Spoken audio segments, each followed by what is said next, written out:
Such information is provided, as is, and is believed to be accurate at the time of its publishing, but it is the viewer's job to evaluate the accuracy of any information found in this presentation. Every case presented is of their own experience, applied by themselves for themselves, and it applies to their case only. Every person experiencing health problems should seek professional medical advice and consult their course of treatment with a doctor. The processes of plasma balancing described herein are a natural process which supports the body but does not replace medical advice or therapies one is already subject to.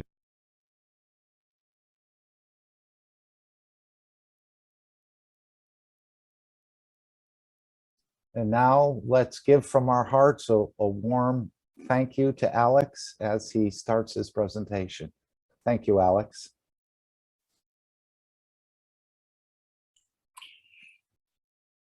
Good afternoon, everybody. Thank you very much for the introduction, Mark, and thank you for leading the program today. I want to welcome everyone from around the world who has come to the North American Corona team meeting. It's a beautiful Sunday afternoon in North America, and many of us are wondering, what exactly are we doing here? So we try and clear things up because as I said at the beginning, 7 days a week, 24 hours a day, we are inundated with a lot of kinds of information. And this is one of the reasons we had to do the disclaimer. I want to do another disclaimer, and that is that this information is not designed for YouTube. YouTube has also had some restrictions.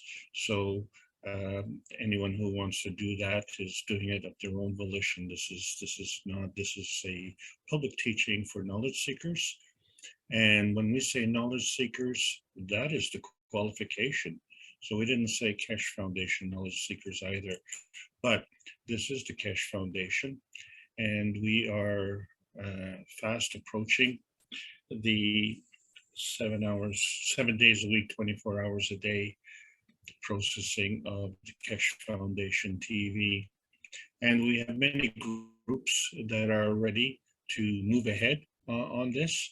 And the subject, of course, is we are trying to clear up the science, and we are also trying to clear up the, shall we say, spirituality. Alex? Hello? Yes, I was just wondering if I could slow you down a little bit, because there are people translating, and I know Dan and others have said when we speak fast, and I totally forgot to mention it earlier, it helps the translators to be able to deliver exactly what you're delivering. Thank you. Thank you so much for reminding me of that.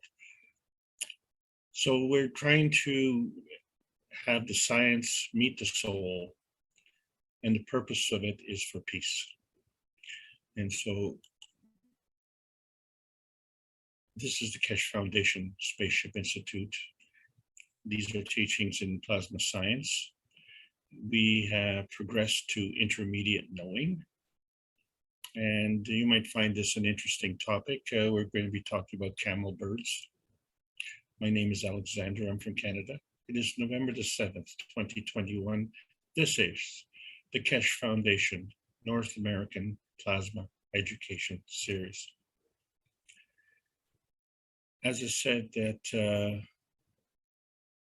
it's a North American plasma teaching, but we have representation from all the continents, I guess, except for Antarctica. But hopefully that'll change soon. I do have a special thanks to the Hispanic community. Through their dedication, they have been working in the background with us on these North American teachings, because we've been doing it pretty exclusively in English. But I have a message for Alenka, who is the translator. I have a message for Alenka because she's just having a little trouble with her mic. I got a message. Apparently it's inadvertently opening. So if we hear her again, I'll try and mute her, Alex. She's not trying to interfere with anything. No, it's no problem, but I do have a message for her. and it is that I know that she has been working very hard on the translation, and I can't tell you how much I appreciate your work. I do want to emphasize one thing, though. When we're doing translations, it's a trap where we do the word for word translation. Words convey meanings, and these meanings cannot be translated word for word. Each culture has a meaning. So please feel free when you're doing your translation to translate from the soul, because you know what? You already know this information. I'm not telling you anything new. We are trying to cross this bridge of knowing, and we are in the intermediate knowing now. And as you've seen, we did basic teaching, intermediate teaching, and advanced teaching. But the teaching was to provide a foundation. And then we went to elaborate the understanding. But now we have to figure out a knowing. And today we are moving ahead. Last week we talked about garbage, and this week we're going to be talking about camel birds. And you can see the other subjects that are coming through.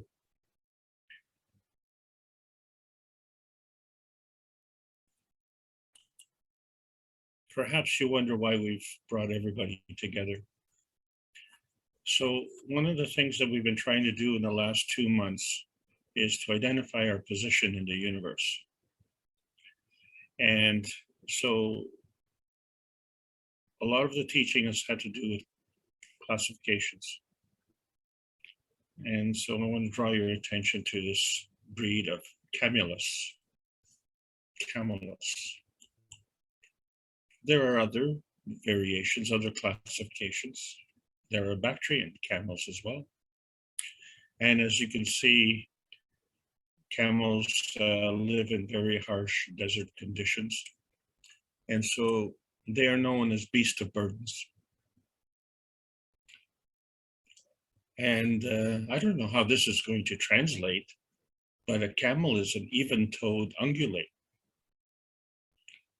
And it has humps. And they're domesticated, and they provide food and textiles. The dromedary camel, also known as an Arabian camel, is a domesticated animal. And so we see that 90% of the camels in the world are actually dromedaries. But, you know, the beast of burden is changing. So for all the racists in the audience, there are camel jockeys, yes. And the reason these camel jockeys are here is because there is such a thing as camel racing. And so I often wondered, where do we get this term camel birds? So we see as the camels are racing down the track, the birds are very excited as well. So there you are. Now you know what a camel bird is. But there are other, what we call sports of kings. And the thing about it is that the animals get treated like royalty. So for camel racing, the camels are very expensive. In horse racing, the horses are very expensive. And in professional sports, well, this is where athletes are very wealthy. But these are all a measure of wealth, aren't they? So it would be quite appropriate for someone to ask, and then this was an advertising campaign that I'd seen a long time ago, and it gets you thinking. And it says, if you're so smart, how come you ain't wealthy? And if you're so wealthy, how come you ain't smart? Well, what about the wealth of a nation? Do we measure a wealth of a nation by the richest? Or do we measure it by the poorest? We measure the strength of a chain by the weakest link. And we do a lot of discussions about chains on this platform. And there are topics that we can't discuss, but we know that a lot of people are concerned about food security. And of course, we understand that there's some people who are offering, say, $6 billion to prove the food security,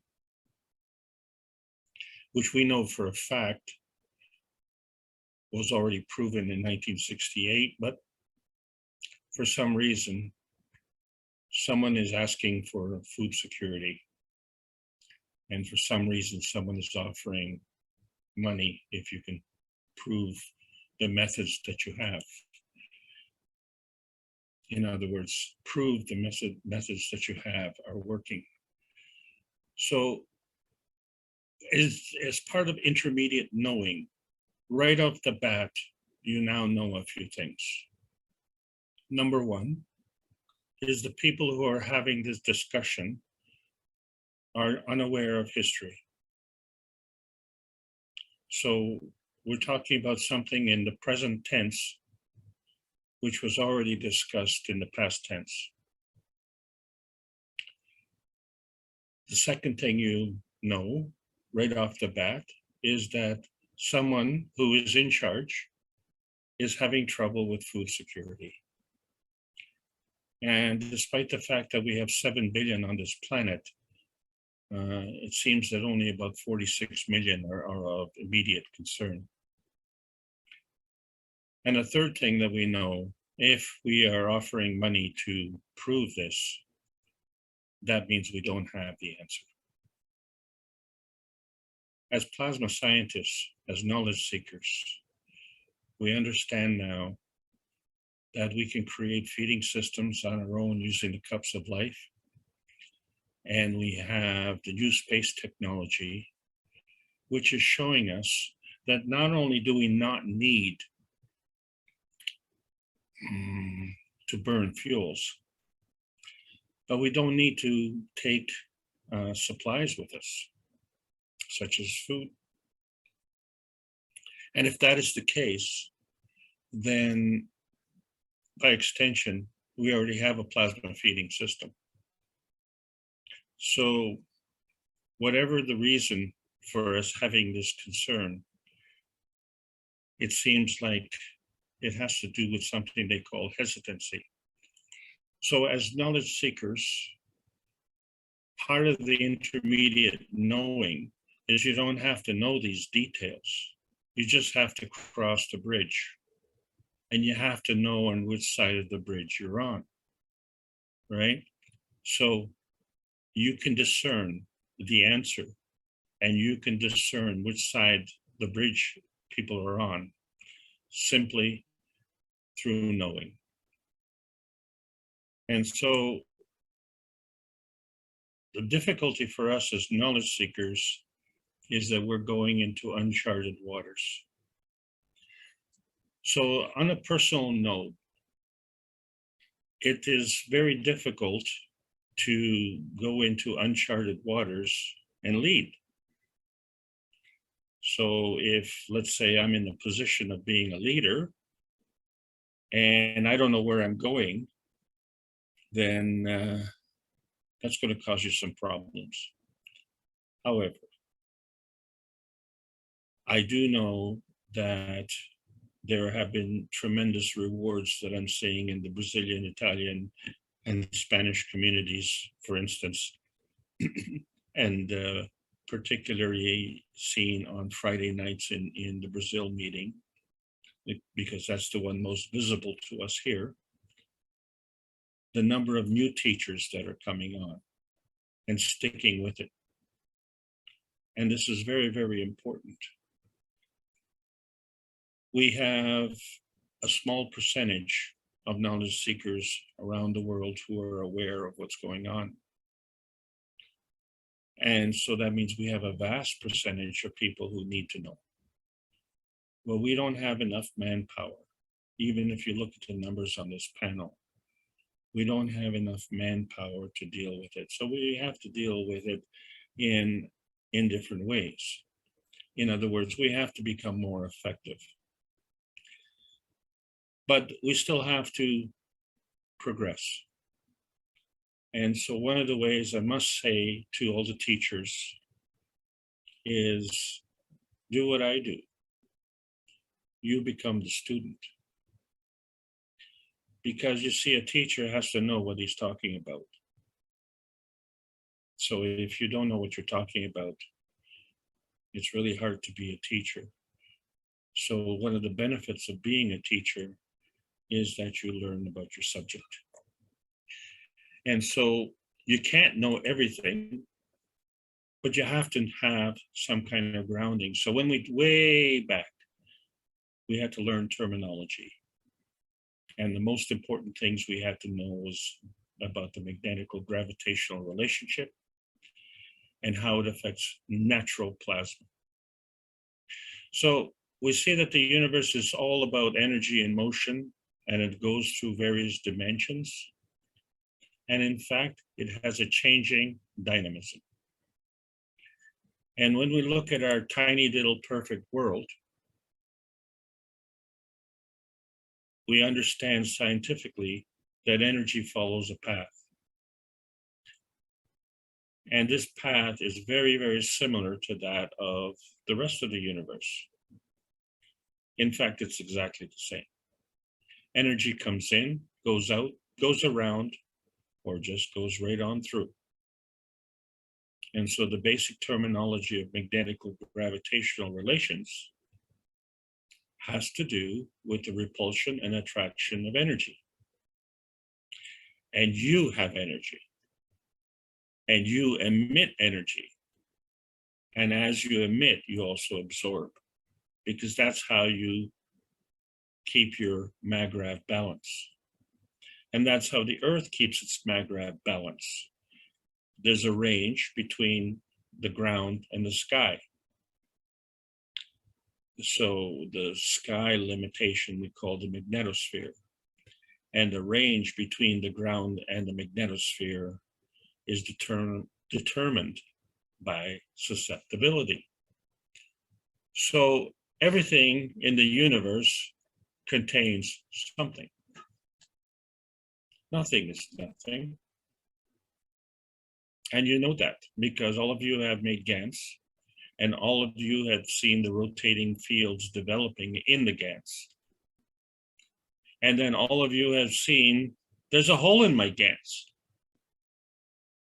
What's in the hole? Is there a soul in the hole? And you know what? It seems like the answer is yes. And so we better understand the books of Mr. Keshe. Book number 1, The Universal Order of Creation of Matter. Book number 2, The Structure of Light. Book number 3, The Origin of the Universe. And these books are written for, shall we say, scientists, but not exclusively, because I'm not a scientist. And so they've been very helpful to me. And we're in the process of getting these books translated so that we can help others in other languages. But fundamentally, we're addressing questions that each and every one of us wants to know. How did we get here? What are we doing here? And where are we going? And are we going anywhere? And how do we measure?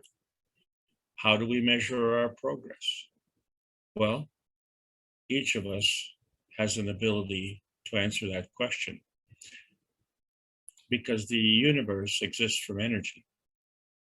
And as this energy comes together, and it does come together because it is always in motion, and so it all depends on the common denominator. you have a common denominator. And as such, you attract the energy, which is a charge in motion, based on that common denominator. So you attract the energy that you need, and you create a mag-grav condition. This is the fundamental creation of matters. But now there has to be a positioning. And the reason for that positioning is so that you have space to exist. And so that your positioning has a balance, and another plasma field has a positioning and a balance. And the two fields, when they interact, have a balance. And that is represented by, we all know, the infinity loop. But the infinity loop is not in 2 dimensions, because we all remember the rule: a higher strength feeds the weaker strength. So some people have made a mistake and said, well, that is the survival of the strongest. Well, yes, it is the survival of the strongest. But since the stronger feeds the weaker can become stronger. So the enhancement of the weaker is based on the giving of the stronger. So the strength is not by the strongest or by the wealthiest. The strength is by the poorest or the weakest.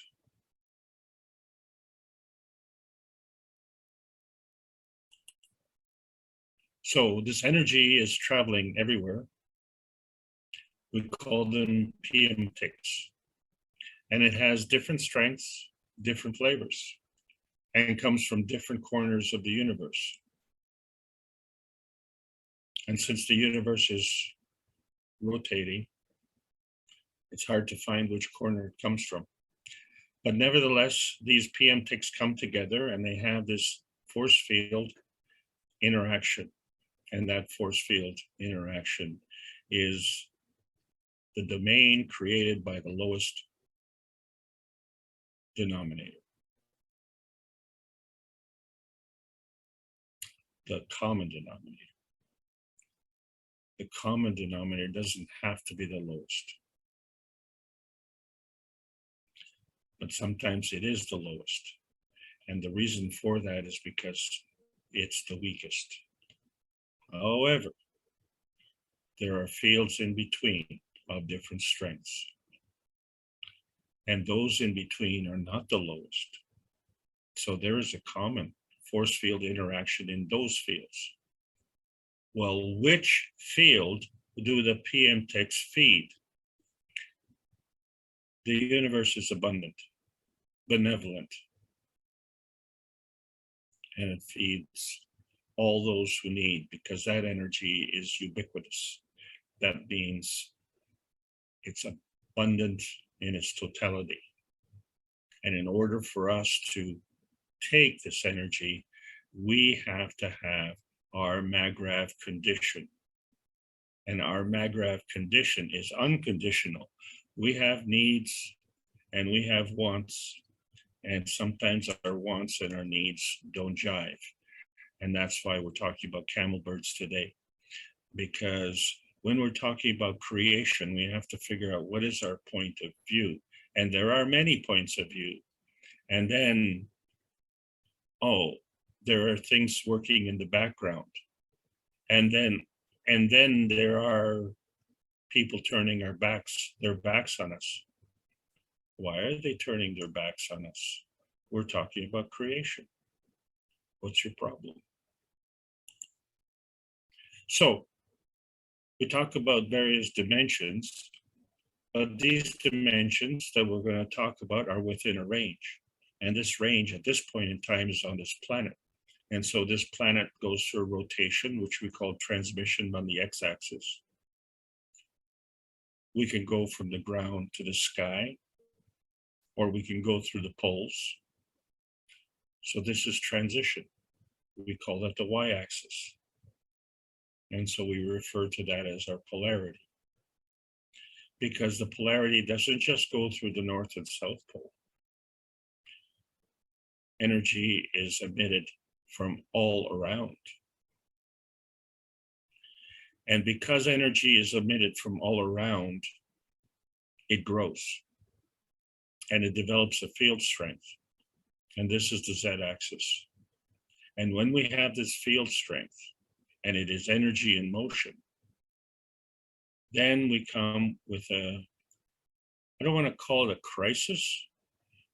Let's call it a bridge that we need to discuss called transmutation. Because that transmutation starts with a plasma. At the core is a plasma, and it is seeking a position.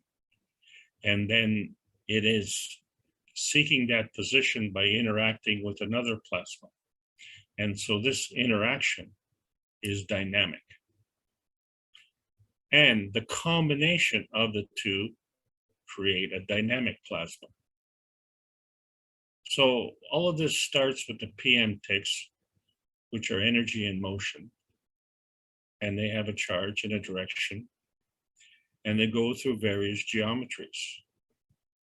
So we find that our soul goes through dimensions. Our emotions go through dimensions. But our physicality is stuck in the range on this planet. But we can transcend the physicality and stay on this planet. So that is one of the revelations, you see, because we have planted limitations on our soul by only seeing our soul, our emotion, and our bodies. But our body is a physical manifestation, and it is our transportation vehicle on this planet. So we all know that there was a before we were born, and there's an after we die.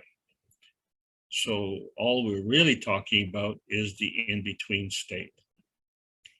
And this in-between state is the inertia, which is the balance of the energy that is in the Maggrav condition we call the sun, interacting with the Maggrav condition we call the earth, creating a dynamic plasma field, which is interacting with us. And so to successfully transmute into our transportation vehicle, we have to slow down in energy. However, that doesn't mean that we have to ignore the rest. We are now looking for that independent variable. And where is that independent variable residing? Well, when you have 7 billion people on this planet, then by knowing, by connecting, you know that each and every one of them has an independent variable. So that's what makes it variable. And that's what makes it independent. So your variable is different from my variable. But are there common variables? Yeah, there are. And it's our home, planet Earth. And what are we doing on planet Earth? Well, so this is what we're discussing. In a previous discussion, I threw in some more terminology, which had to do with transformation, transcendence, and transmogrification. And the revelation, of course, was that man physically has limitations. But we see in nature that nature is describing to us many, many things that don't have these limitations. So these limitations are physically imposed on us and mentally reinforced. And the only reason that we have a continuity with respect to these limitations is because we have a disconnect with other energy. And so let's look at what we're talking about here with respect to this terminology. So we have figured out that our soul is our gravitational point, and our physical manifestation is our magnetical point. And we have figured out that there are relationships between things in the physicality, which we call nano and gans. But we also see that in the plasma, we have relationships between antimatter, dark matter, and what we now call the mattergen state. And the mattergen state is a product of the plasmagen state, which is a product of the dynamic plasma state. So last week we introduced this concept of carbogen, and the positioning of carbogen would be ahead of amino acids, but behind principal matter. And the reason for it is because the carbogen is part of the Earth's atmosphere, and the principal matter is part of the universe atmosphere. And it has a capability of entering the Earth's atmosphere. So this is how we determine the positioning. And I asked last week, and I'll ask again, can we add this to our plasma terminology to clarify? Because we see that our amino acid is created from the air, and carbon is very physical. But carbon is the connector. So what I'm saying is that to clarify the difference between the physicality of carbon and the plasma matter of the carbon, we change it to carbogen to match the hydrogen, the oxygen, and the nitrogen. This was my proposal. Another point of confusion, we have plasma matter, we have physical matter. Well, the carbogen creates the mattergen, and the mattergen is a substructure for the physical matter. It's part of my proposal also. But this all comes from the plasma. And since all of these energies are plasma, then the specific energy that we want to talk about is the plasma energy that is derived from the dynamic plasma forces. And so I asked for plasmagen. So that was my proposal. And I was asking that maybe it be adopted by knowledge seekers, and maybe we extend that into the community. And as we can see when we discuss principal matter, that we can see how it kind of clarifies things, because the PM takes our energy packs. And these energy packs are everywhere. So they're diverging. They come from everywhere and they go everywhere. But when they come together, they're coming together in a force field. And the origination of that force field is the principal matter, which we call the antimatter. Somehow there's a transmutation. And so the transition part of the transmutation is the dark matter.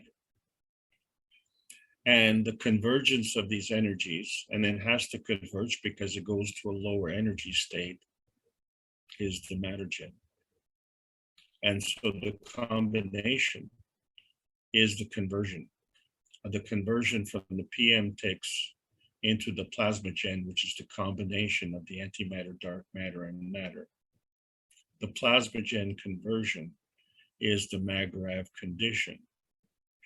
If that Magrav condition transmutes from a plasmagen condition into a physical manifestation, that has to go through a transmutation and interact with the inertia. So I'm hoping this is allow you to make sense, because we really need to have a mental map, because we don't have a roadmap. We don't even need to know which way is up or down, except on this planet. But our DNA knows. And our DNA is the roadmap for a physicality, but the DNA is post amino acid. So the DNA is the roadmap after the creation of the matter gen, because the matter gen is the plasmatic state. The small m matter state is the physical state. And so we have an opportunity to compare which state is dominant. And when I say which state is dominant, on this planet, both work together. However, some are overcommitted to the physical state, and some are forever seeking their spiritual state, not really understanding that the action of seeking is a physical state.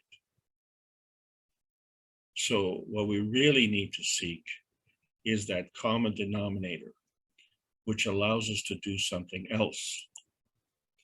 And so the first thing is that we know that there's a magnetical field and a gravitational field. So because this magnetical field is energy in motion, it's always giving. These are the PM ticks that are going through the universe. And they don't just go through the universe and exclude Earth. They're including Earth. And they gravitate towards Earth. And so there is a transition. And once we get on Earth, we can still have a further transition, and that is into the physical state. So to identify this physical state, we're going to say that that is the post amino acid state. And to identify the energy in motion coming into and creating the plasmagen, that would be the pre-amino acid stage. And by having these two definitions, then you know where you are. And then you can decide which direction that you're going. And so that's another new knowing by connection that you can decide. And the way you decide is by allowing the universe to arrange it for you. There is a criteria that you have to have. And so we're going to change things around on this chart and correct it a little bit. So first of all, it is the interaction of the fields of the dynamic plasma state which creates the principal matter. And that principal matter is the interaction of two fields, the field on Earth and the field in the sun. But there's another field, and that is the transition matter. That transition matter is the plasmagen state. We call that the dark matter. And the only reason we call it the dark matter is because it's non-visible and non-tangible. And the matter that we do understand is the visible matter. And so the visible matter has to have a mass, because that mass is part of the matter gen. So this generation, this genesis, comes from a substrate of plasma. And it manifests itself into a plasma field, the plasma reality. And it may or may not manifest itself into a physical field. Well, we as humans have the capability of transmuting now into a transportation vehicle on this planet. And so if you look at this planet as our transportation vehicle as it's hurtling through space. And then we on this planet also want to have a capability of transmitting and transitioning. The way we transmit and transition is based on an energy field. So we have two transmutations. We have a guiding transmutation, which transforms us into a plasmagen state, which is our guiding light, if you will. And we have a transmutation into a transportation vehicle, which we call our body. And then there's a governance thereof. And so through the plasma science, we have seen how we can do what? We can transcend the various energy states and still stay within the range on this planet. So it may have been for some people to liberate ourselves from the physical, we have to totally move into the spiritual. But we don't understand what those words mean. So we have to redefine. And so the revelation is, in the physical, we can transmutate through the various energies. We can go through a transformation and stay on this planet. So it opens up a different opportunity for us. So basically, how the atoms are aligned, we know in the physical state, they are chained together, they link up very rigid. But when we get into the nano state, they become unchained. They are all individual, they're monatomic, but they're still part of the Magrav condition. So although we have a chain, it is unlimited. It has additional potential. And this is where the difficulty comes in, because not every bridge gets us across. So sometimes we have difficulties crossing these bridges for whatever reason. Most of these reasons are physical because of the limitations that we have. So what we're saying is, we know that we have a physical reality, and we know that we have a plasmatic reality. So the question comes, do we need two bridges? Do we need two bridges of knowing? So to better understand our physicality, or better understand our plasmatic reality. So let's just discuss something that each of us can know, because we're on, probably most of us, on some kind of electronic device. I'm going to say it that way, or primarily a computer. But that computer has a microphone and it has speakers. Well, years ago, we had what were called telephones. This may be ancient history for some of you. But what was really neat about the telephones was that they had a speaker and they had a microphone. And one of the things that I did, and this is just a personal story, is I didn't have a lot of money and I was fooling around with speakers and stuff like that. But I discovered that the difference between a microphone and a speaker was the microphone was receiving audio and the speaker was emitting audio. But depending on the way they were hooked up, a microphone could become a speaker and a speaker could become a microphone. Well, I was able to take this microphone out of the telephone. And I had two telephones. And it sounds kind of funny, but I took some earmuffs and I substitute the muffs on the earmuffs. Earmuffs are those things that you put on your head to keep your ears warm. And so I put the speakers in the earmuffs, and I fashioned out with paper mache, I fashioned out some earphones, and say, well, why did I do that? Well, it just so happens that the microphones on the telephones were absolutely outstanding quality, far better than anything that I could buy in the store. But because they were microphones, by changing the polarity, I was able to turn them into speakers.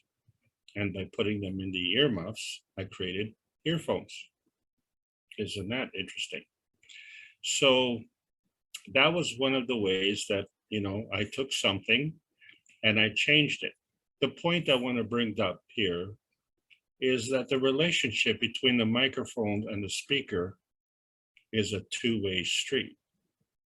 So we decide, is the microphone a microphone?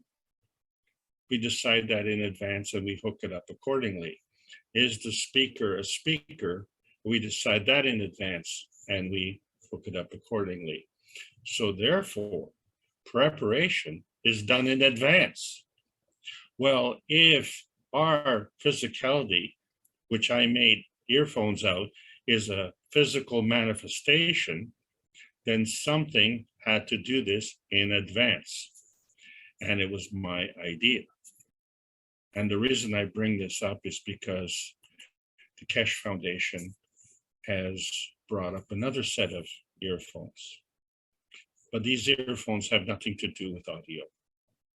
They have to do with vision enhancement.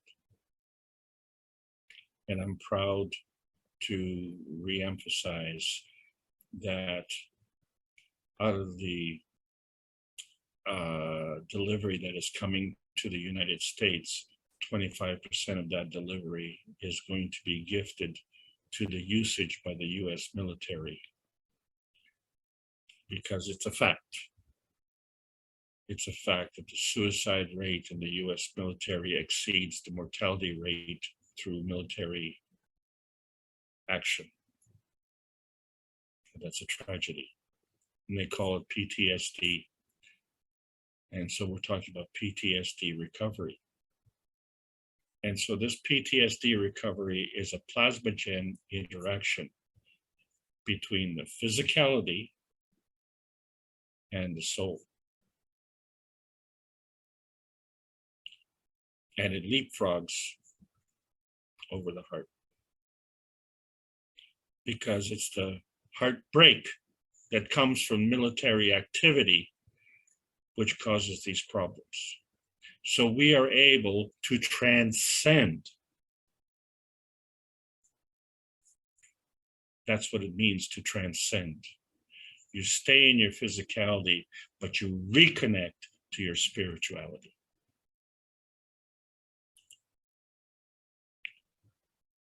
The problem with our knowledge is that our knowledge is based on our tiny perfect world. And the problem with our knowledge is that our tiny world has had to slow down in the energy field strength, drop down, what we call nuclear decay. And in the process of understanding nuclear decay, we think possibly that it has something to do with rottenness. Nuclear decay is a term for this reduction in field strength. And it is this reduction in field strength which allows us to be in the physicality. And so there's an interaction between the plasma fields and the plasma fields. I'm saying there's an interaction between the plasma fields of the universe and the plasma field interaction of our universe and our sister's universe. And then there's an interaction in our universe between our sun and our earth. And the connection is the carbogen.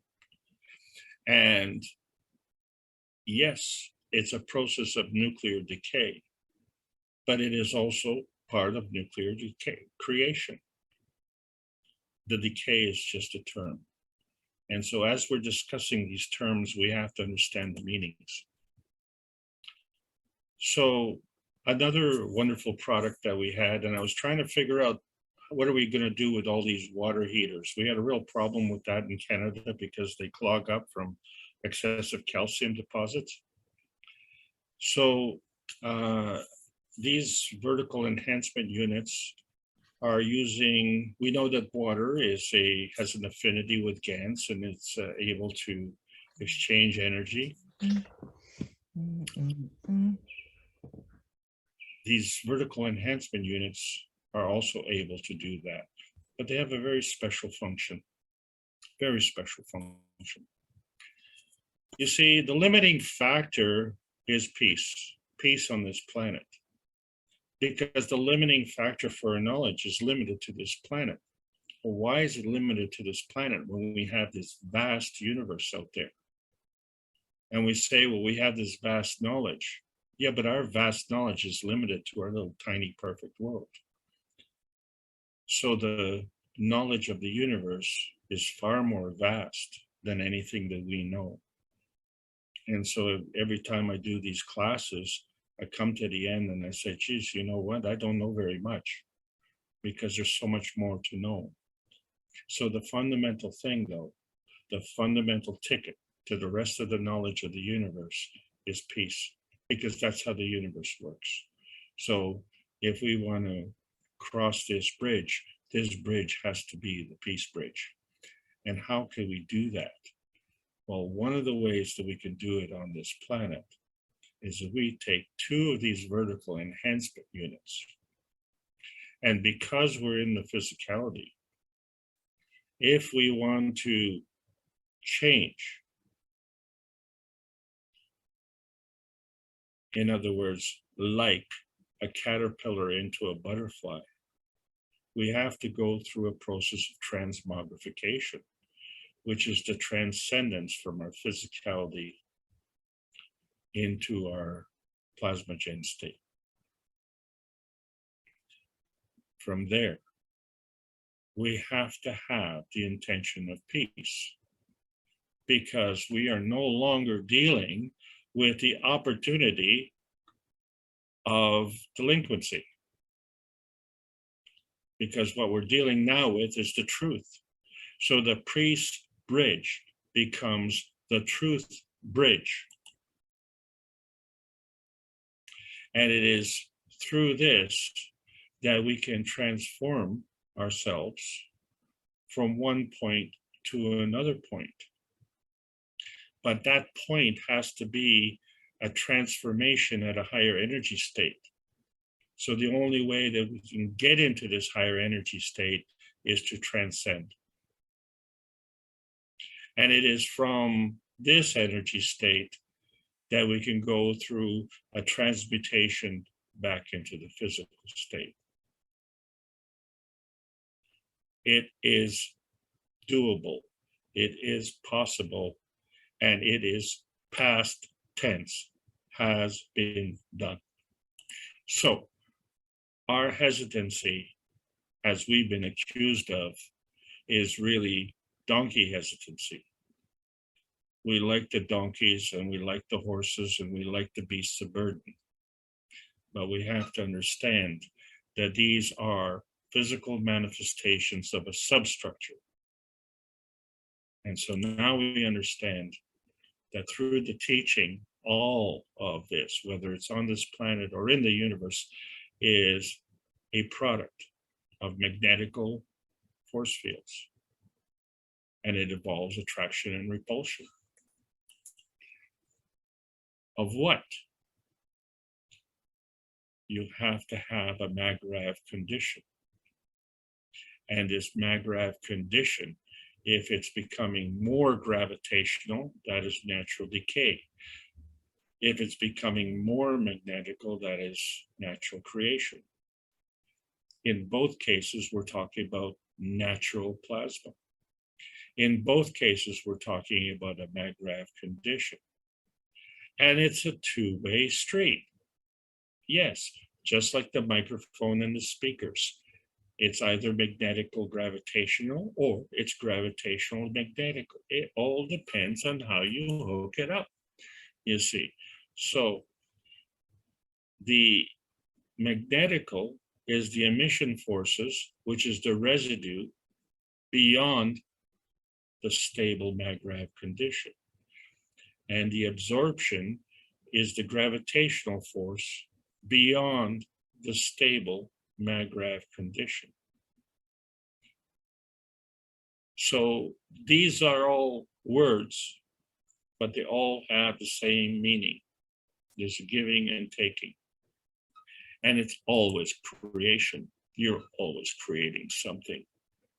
And so when we look at the creation of a ray, it comes from the splitting of the neutron.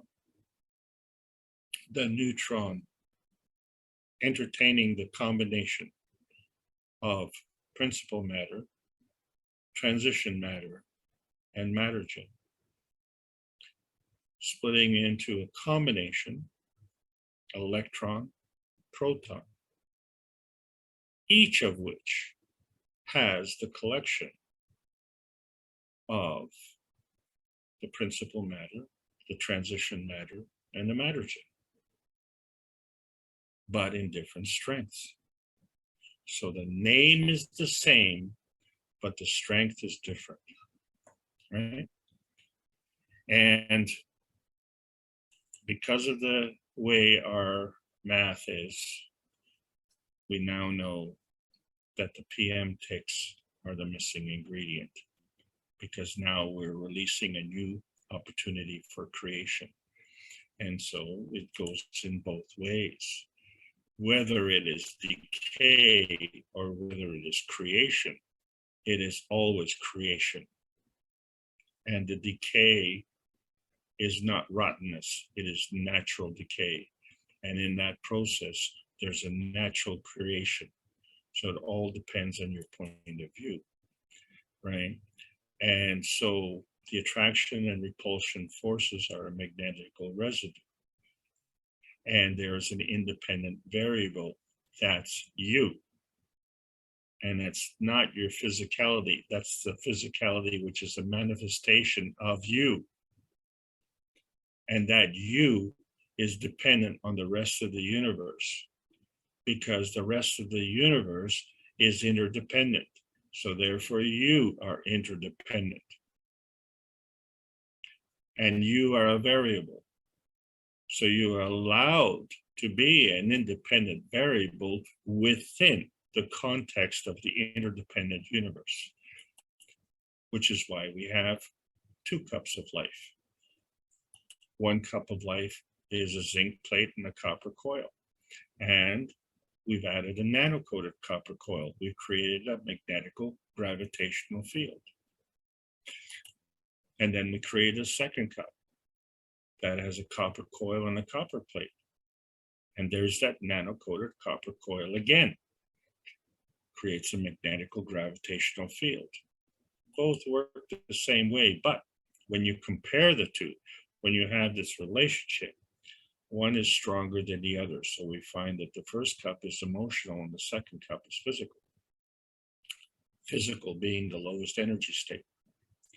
And if we're trying to deal with the pandemic, then you want to keep these batches apart by at least a meter.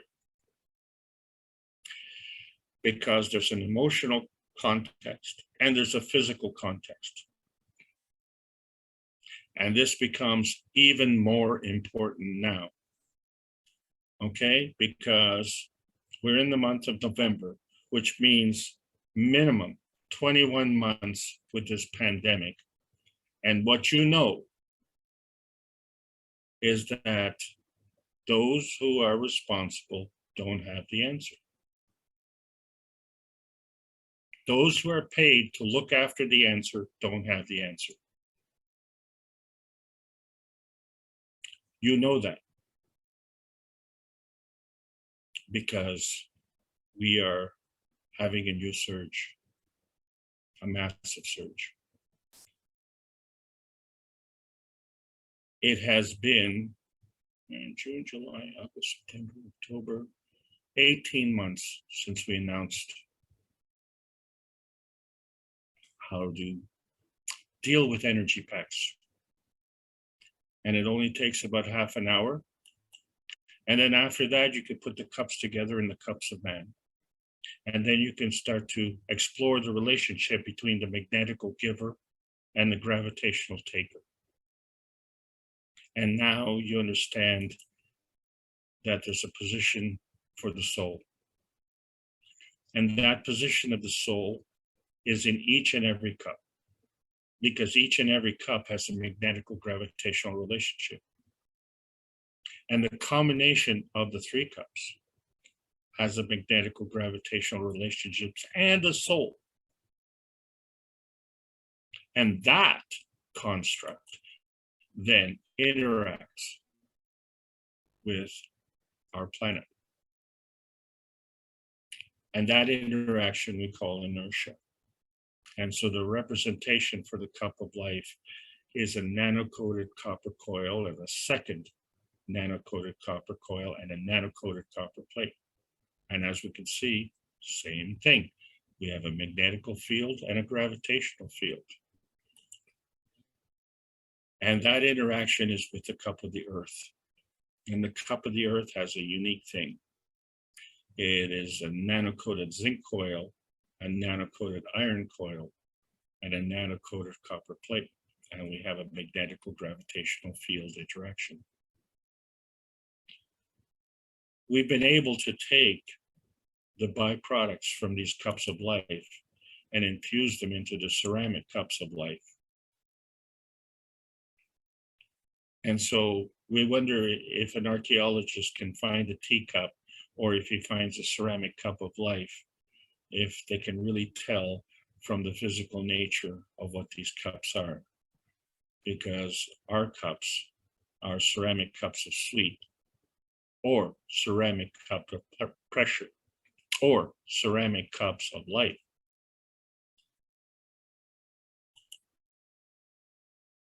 And when we put all the 5 cups together, well, what happens?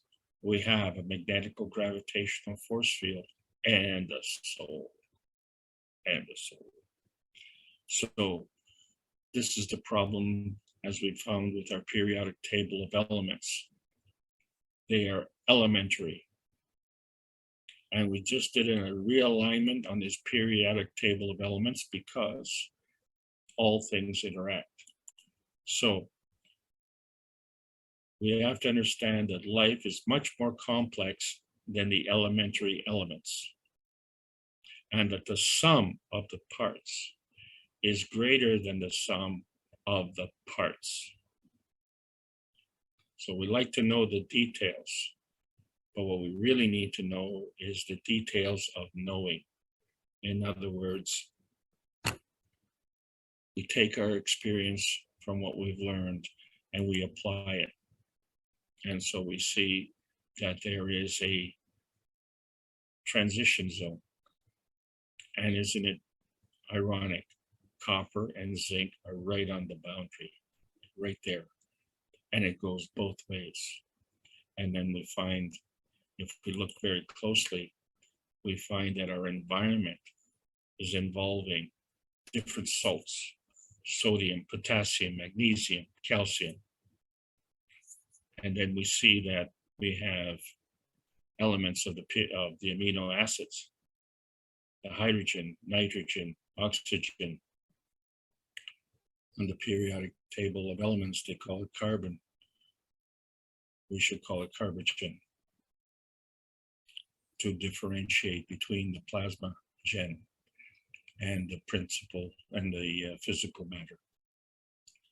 And then we see that the copper in physicality and the zinc in its physicality has an affinity with our emotion and our physicality. And our connection is the iron. And so all of these have a charge, and all of these have a gradient. So the charge has a gradient, but that gradient can be shallow or steep. And so that affects the gradient charge. And there's an amino acid at the boundary. And then we have a perceived lifespan. So are we in a pre-amino acid or post-amino acid? Are we talking about the spirit or are we talking about the soul? Because energy is always in motion and it goes in motion as a pack, as an energy pack. So you set up the pattern to get the energy. What pattern are you creating? So one of the patterns that we've been able to learn about is the GANs. And we took the basic 3 GANs, carbon dioxide GANs, zinc oxide GANs, and copper oxide GANs. And we say, well, that's kind of like chemistry, but it's not really. When we put them in a stacker unit, it looks like us because it has our soul, it has our emotion, it has our physicality, it has a context with the earth and an interaction which we call inertia. But these are individual cups. What happens when we put them all together? Now we get a blend. And we all have this blending capability. All 7 billion of us and counting. But interestingly enough, we all have independent variables. So when you dissect this and you look at the physical inventory and you say, oh, okay, well, we have copper, iron, and galvanized steel and zinc. Okay, well, and then we have connections. Sometimes we use bare wires, sometimes we use nano-coated wires. And then we have a swill, a primordial swill, where we have different salt solutions. And then we extend those salt solutions, sodium, potassium, magnesium, calcium.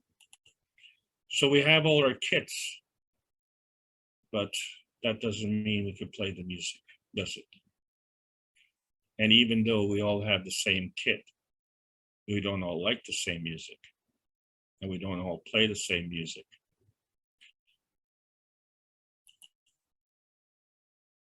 So what we're looking at with the kits, there's a difference between what we call the leeward side and the windward side.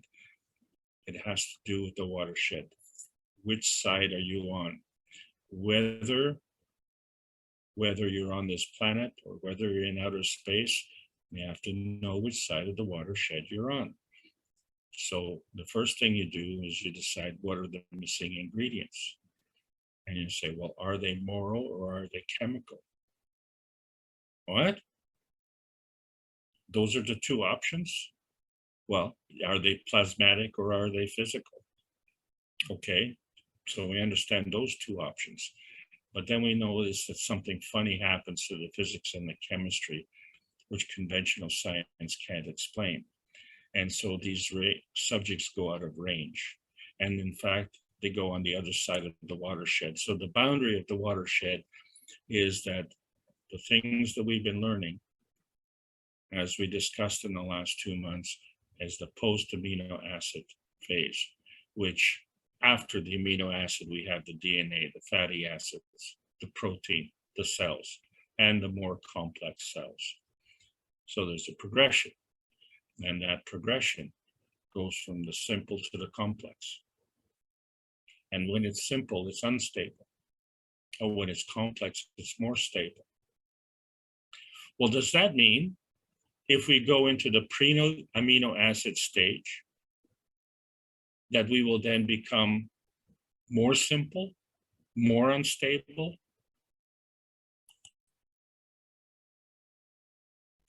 When you look at the physical reality, which is the man-made reality, the reason it's stable is it comes from the universe-made reality, the pre-amino acid substructure. The pre-amino acid connection to the post-amino acid, the carbon connection, right? So we understand that we have now crossed over, and this is what we need to talk about when we're talking about the plasma science. We have added capabilities. And so the question becomes, if you know about the new possibilities, would you ever go back to the old possibilities, which are limited?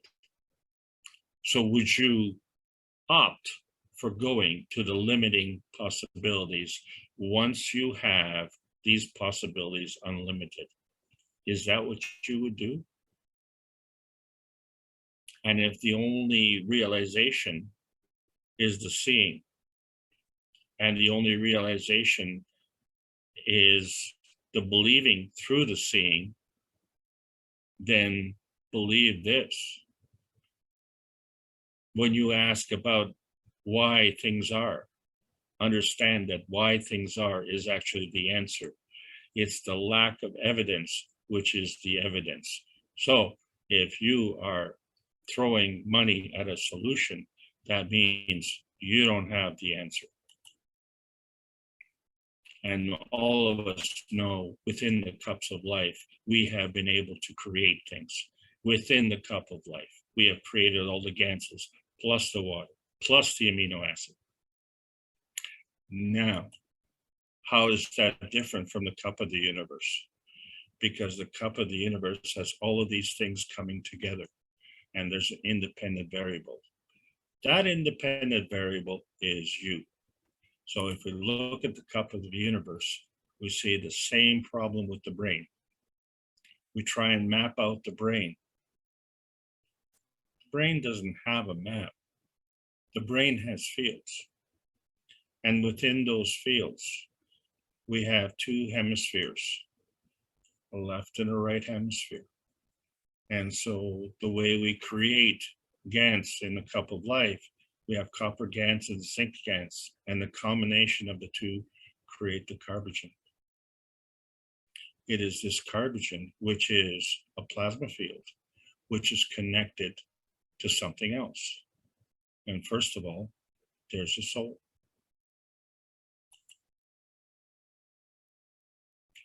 The universe is full of PM ticks. So we look at the principal matter creation, and we see that we have different energy levels within the PM ticks. We have an antimatter, a dark matter, and a matter jet. And there's a relationship between each energy level. So between the matter jet and the dark matter, there's a magnetical gravitational relationship. Between the dark matter and the antimatter, there's a magnetical gravitational relationship.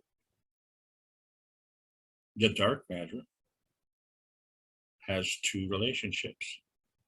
And depending on which way you're going, it's either magnetical or gravitational. Well, how can it be both? And that's the point. The plasma goes both ways. All you have to do is figure out your point of view. And so you are your soul. And the manifestation within this dimension of your soul comes from somewhere. And so when we get into this dimension, the soul manifests a physical reality. Well, we know that this physical reality has a mass. But that mass we call weight because that is on this planet. The mass is universal. So the mass we talk about is pre-amino acid mass, not post-amino acid, because the soul is non-tangible, so is the spirit, well, so is your mind, and so is the emotion. And did you ever try and punch out a light bulb? Light has mass, but this light mass is actually post-amino acid. So the dark mass is the pre-amino acid, and the gap in between is the transitory field strength between here and there, right? And so now we understand that all of the plasma interacts. All things work in combination. And in order to work in combination, and in order for the stronger to feed the weaker, that energy has to come back. It cannot come back through the same dimension. There's a magnetical pushing and pulling. There's a gravitational pushing and pulling. The balance of that is a maggrav condition. So the direction of flow is the additional residue. And you can decide. You are the independent variable. And so we understand that the new atomic math then takes into consideration our physicality, which is constructed from the basis of the neutron and the combination with the proton-electron pair. There's a proton-electron mass within that pair, and the neutron has a mass, but it doesn't add up because we have to take into account the mass of the PM ticks plus the mass of the matter gem, the antimatter, and the dark matter. So the totality is achieved through all of this energy level balance and all of this energy level positioning. So we talk about going back to nature. No, folks, we are nature. There's no going back. It's just a matter of being aware. It is a matter of being aware that our physical reality is a byproduct of our plasmatic reality. And so all these people who don't know about the plasma science, you are now the messengers, and you are the messengers of peace. And you have to define plasma as a kind of energy state, really, that is transcending the limitations of science. And the only way that it can do that is by delivering the message of peace. And that is what's important. And that is really, really important. So our point of view with respect to our positioning on this planet now takes a totally different context. And we see that not only do we have a soul, but all the cells in our body have a soul. And the collection of all the souls of all the cells in our body have a soul, which is represented by the soul of the body. So the interaction of the soul of the body and the soul of the man allows us to work with our domain, this planet Earth. And on this planet Earth, we can transcend through these different energy levels. So one of the transcendence is the transmutation of energy from our soul level to our emotional level. And we are still in a non-visible, non-tangible reality. So that is your basic transformation, because the emotion is the connection. And the connection then becomes to your transport system, which is your body. And the transport system of your body is totally dependent on the environment. If it is totally dependent on the environment, then with respect to the Earth, it's this environment, this matter state. What happens when you change your environment? So that changes the whole meaning of manifestation. It's a perception of your reality. So the manifestation is when two fields come together, they form another. So the manifestation of any field is from two fields coming together. And the energy is always in motion. This motion is a plasma feeding. It's the plasma feeding that leads to this manifestation, because the higher energy feeds the lower energy. But this manifestation could be non-tangible or tangible. non-visible or visible, plasmatic or physical, and in fact can be dark matter or light matter. This is the plasmatic reality, and it does not need a physical reality, but it definitely will be a precursor for the physical reality should we decide to manifest. And we now have that opportunity to manifest. Any manifestation is a form artifact, therefore. So the transmutation to the transportation is a manifestation into the physical reality. The transmutation of the transformation into our emotion of presence is a different manifestation and a different form artifact. But nevertheless, it is a form artifact of energy in motion. So when we look at a stacker unit, we see that what it's doing is it's representing vertical life. But we have an additional capability. We're also part of the horizontal life. So we say the vertical life is for the plants and the horizontal life is for the animals. Well, the substructure for these lives is our matter-gen state. And so we have this added capability. And it's because of this added capability, and we are creatures of this planet, what we're all looking for is creature comforts.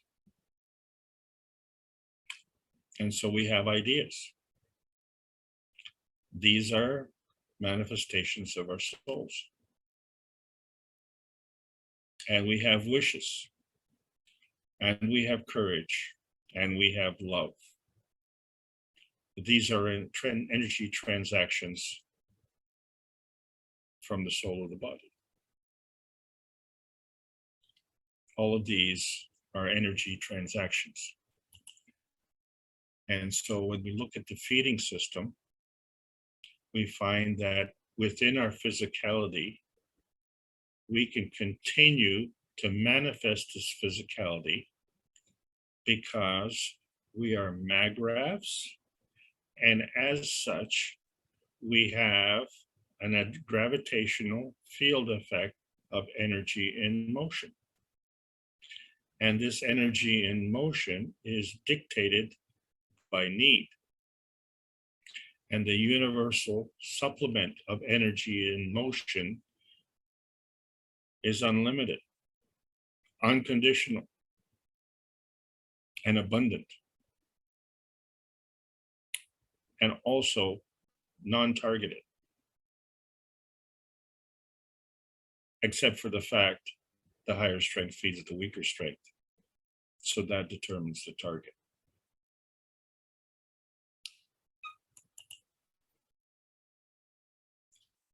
And so we understand how energy is flowing through our body. And it comes from our spine and goes to our extremities. Does it stop at our extremities? No, I don't think so. I think what we have to understand here is that our role as being man-made creatures is our role as functionaries, as angels. We have vertical systems, we have horizontal systems. These allow us to reconnect because there's a problem on this planet.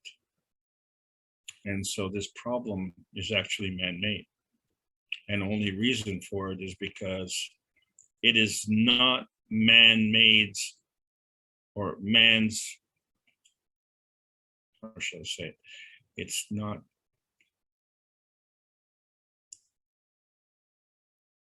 bad to be man-made. It's bad to be bad. So the role of man is not to be delinquent. the role of man is an added capability that is man-made on this domain. But it's not restricted to this domain, except for the fact that we are binding our energy because we're self-serving. We self-serve at the expense of others, and we abuse. Well, we are in a position now where this advanced technology cannot be abused because it transcends to a higher energy level.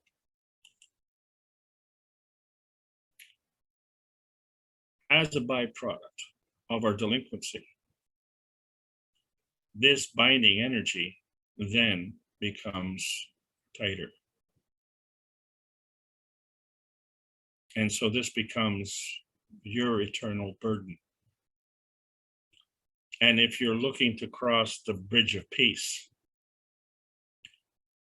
but you are not sincere, you won't make it across. Because the cross, you double cross, is your eternal burden. And this is the ethos of the universe. So when we're looking at the new space enhancement units, they have to take into consideration morality, compassion, and courage. Because if life wants to live, then this is the essence of creation. And so we see that the limitations, such as the speed of light, has now been surpassed. Well, how do we surpass our physical limitation? Well, you're all familiar with the tape measure. There's a tape and it's coiled up within the tape.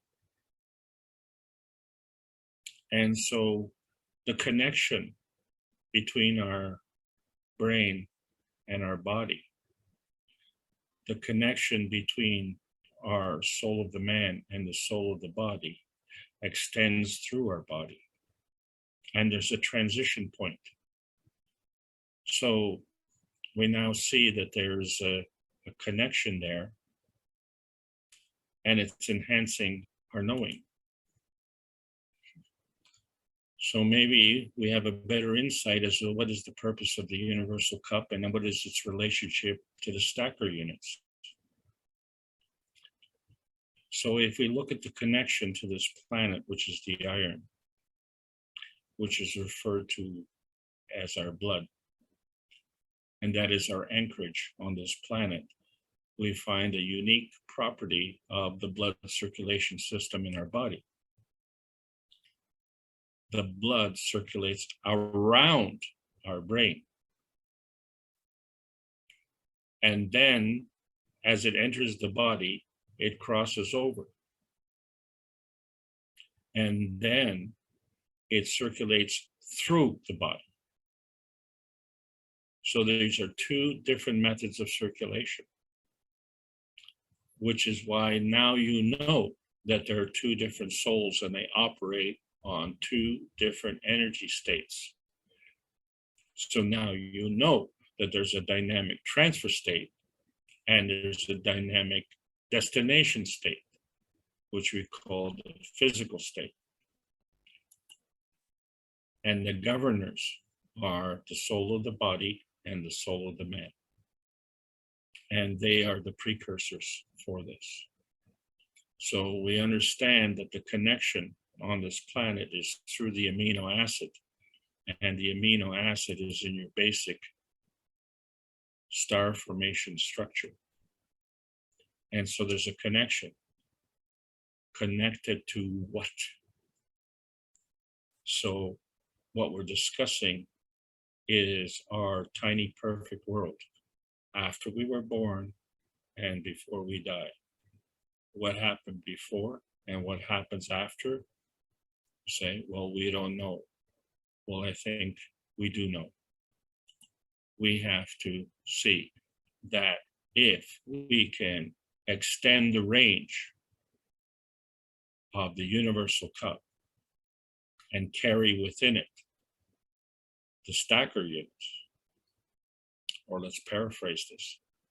If we can extend the range of the soul of the man and carry within it the soul of the body, and through energy transfers, which we're going to discuss in the next few weeks, then we can transcend into higher energy states. It is through these higher energy states that we can do transmutation. And it is from the higher energy states that we transmute into our emotion.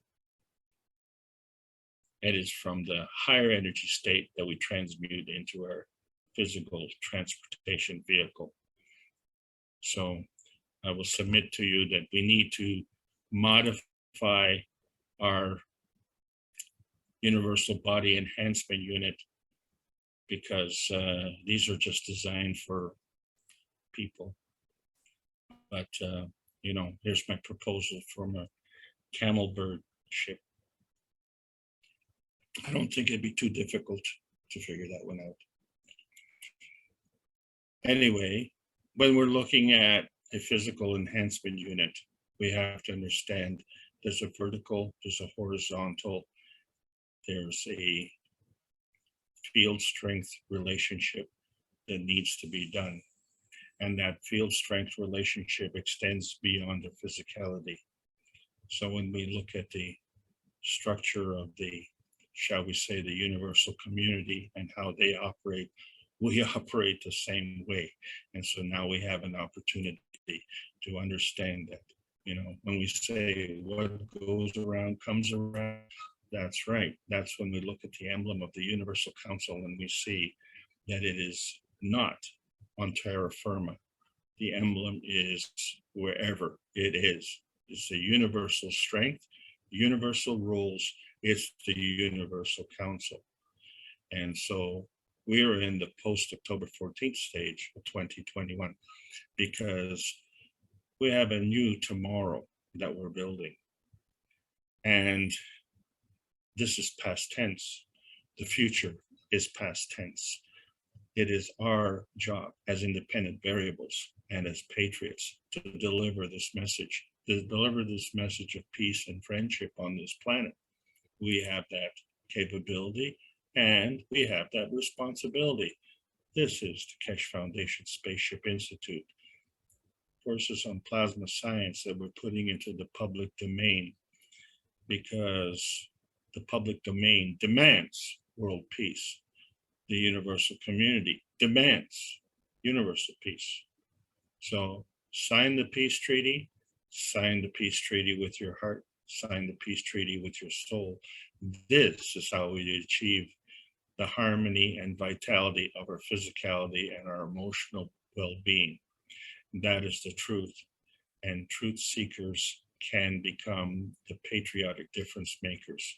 So when you say a patriot, earth patriots, this is the universal truth on earth. And this is part of the universal language of knowing. The plasma science needs to be delivered in exchange for peace on earth. Welcome to the new space age. Thank you all for listening.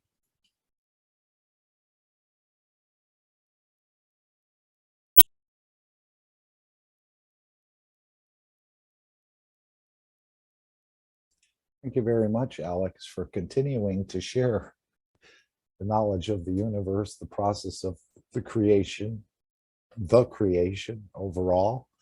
I don't know if you'd like a minute or two to rest your voice or warm your coffee. I was going to ask again if there's any new people here for the first time, if you'd open your mic and let us know where you're from, how you found the meeting, perhaps your name and so on. And if anyone, I hope people have written a question or two down, and if you don't want to open your mics and read it, you can always put it into the chat and I'll read it for you. But again, this is a family. We're not attacking each other. We're all on the same team, more or less, and we're all trying to achieve similar goals. of world peace and taking man into space and so on. So does anyone want to let us know if you're here for the first time? I see most people, I think I recognize most names in the list. And Jean had put a question into the chat. Let's see if I can back up to it here. I think when he saw your hole in the Gans, and I don't always get that hole in the Gans, or very rarely, it seems to settle out quite nicely on the bottom of whatever container I'm using. I don't get that sort of hole, but Jean has put in here, always the same thing, maybe. The hole in the Gans is the hole in you, question mark, question mark. And I was thinking about that hole sort of we have in our brain, or that little empty space that we call the energy source or the soul. What do you think about that, Alex? This hole in the Gans, is that the hole in you? Because we know we've been referred to as a type of black hole. No, not really. The thing is that we have a physicality and a non-physicality. So normally, if you have a drink, you'd want to have a swizzle stick or some kind of stirring spoon or something to stir the fluid, right? Well, there is no swizzle stick in that Gans. Something has created that rotating field. And you know that it's there because you see the product. So if you see the product, then you automatically know that something created it.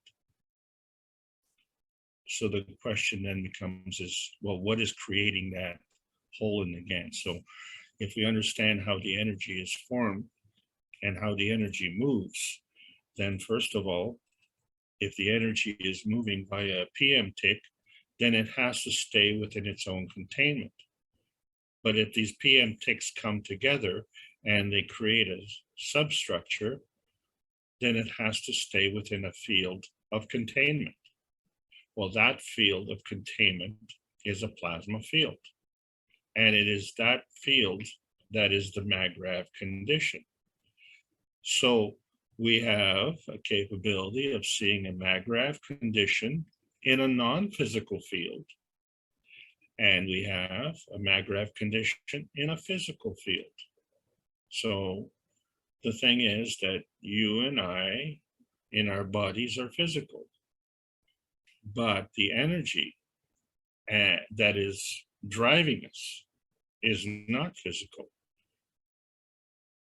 So let's say you can grab onto a battery, but there's energy in the battery and there's no way you can grab onto that.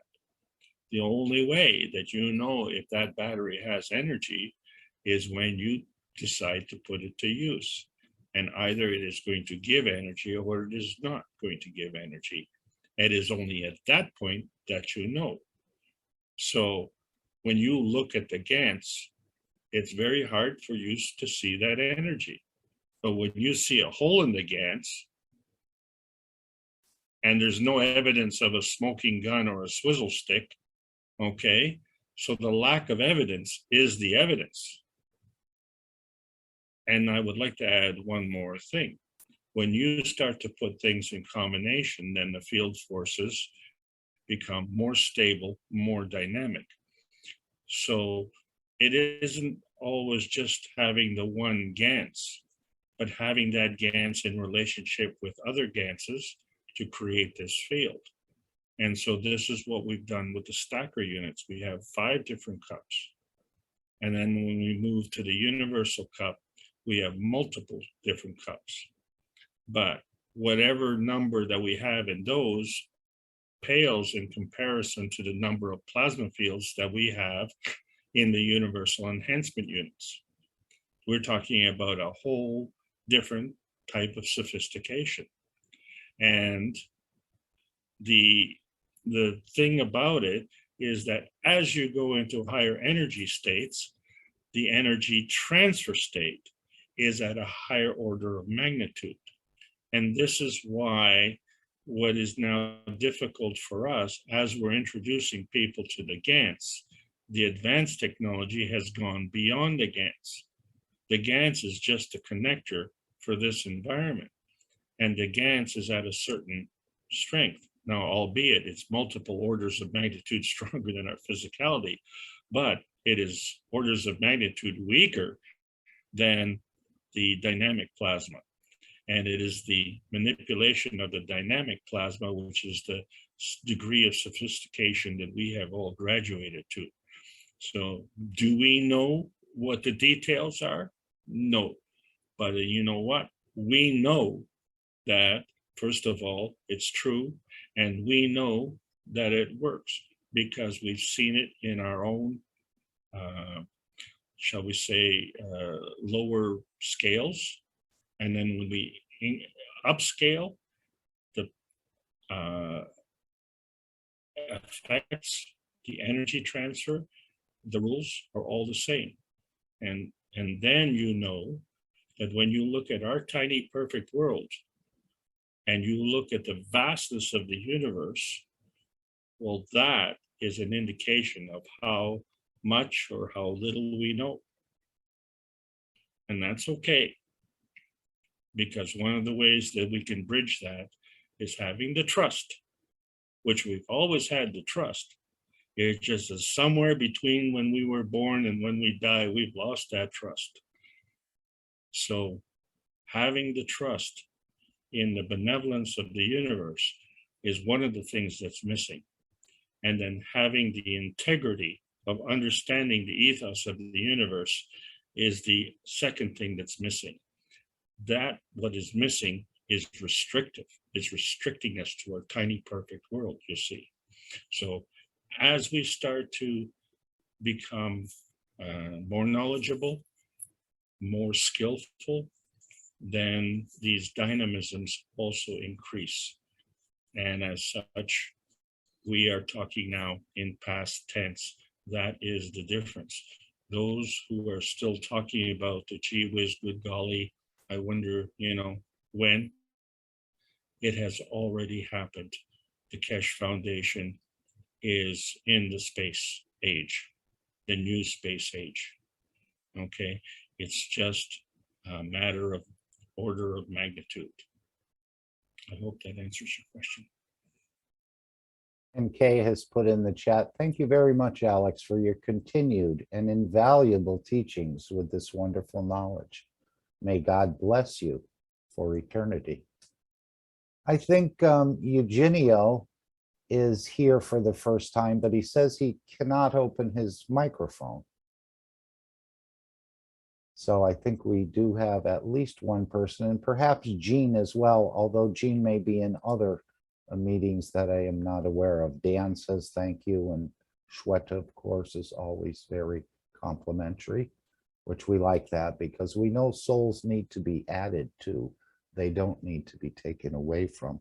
I have a question for you, Alex. Mr. Keshe says, let's connect rather than consume. Now, when the stronger meets the weaker, is the weaker consuming the stronger, in other words, or is the stronger absorbing more so it gives off its preemptics to the weaker and bringing the weaker up to its level? Is the stronger being consumed by the weaker by giving, or is it maintaining its structure while at the same time pulling in more energy and giving it off as preemptics to the weaker?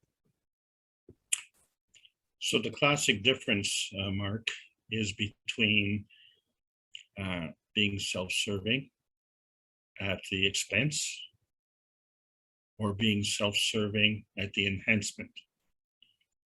So because we are magraphs, we have the capability of being catalytic converters. We can give and take energy without being consumed. So this whole consumption notion is actually a false consumption. I mean, a false notion. The consumption is a false notion because it's just energy in motion. and the energy is everywhere.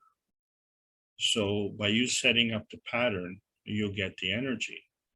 It's just a question of what kind of pattern are you creating. So you have the capability of creating a very good pattern, or you know, a less effective pattern. So, you know, it's you know, you could say it's like a car. You know, some cars are in 4 cylinders and some cars are in 8 cylinders. But you know, each one consumes energy on its own basis. But now we have our vehicles where we don't have to rob, cheat, and steal. We can give energy, and the universe will provide us energy. And those who are weaker will be elevated through that because they will get what they need. The point being, however, why are they deficient in the first place? And so that becomes the overdependence on our physicality.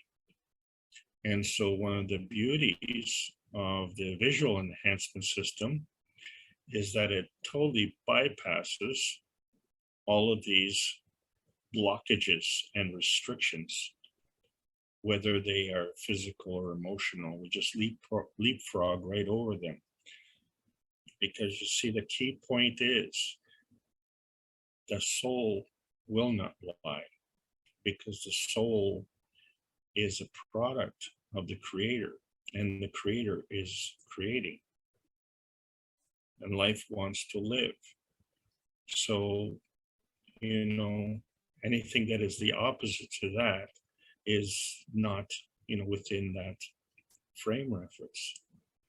So we can enhance the weaker without being consumed, and the weaker can take without feeling obligation, except for the fact that there needs to be a gratitude, because the stronger who is feeding the weaker is only a link, only a messenger, only a go-between.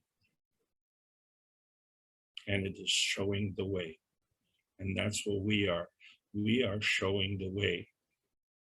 And in addition, I would like to thank Shweta for the way she has incorporated the knowledge in her philosophy. This is a particular thank you to Shweta, because she is carrying a very important position. Marie, I believe Marie is here. She is doing something that she cannot do in her country, and we'll talk about that more in the future, but she is leading the way in the Brazilian community. And, you know, there are, I don't want to mention all the names, because all the Universal Council members are starting to take their roles seriously, because those who are paid are not doing it. So knowing by connection, we have what we have for a reason. And we now know that we can have more. So we are not demanding enough, and we are not going to demand from those who are incapable. Okay, so we have to realign ourselves with those who are capable, and we are all capable. So really, it boils down to an awareness. And once you have that awareness, then you can incorporate that into your daily life and practice. You have to practice and repeat, practice, repeat, refine, correct, but with clean intention, proper conduct, and with the essence of peace. And you don't have to just sit there on a throne and say, I'm going to get some peace. That's not the way it works. Peace is you are. You already are. It isn't something that you need to acquire. You are. And it's a recognizing of what you are and what you're capable of. This is the beauty. Thank you. Alex, Hi. Alex, can you hear me? I certainly can. Oh, thank you, my dear Alex. Thank you so, so much. And you are so kind. You are always, we felt the love. And thank you. Thank you for everything you do, the teaching, a beautiful teacher you are. And from my heart and soul, love and gratitude to you. And thank you so much again, my dear Alex. Salam, namaste, salute. Thank you. Would anyone else like to open their mics and maybe share some knowledge or ask a question or state something you'd like to say?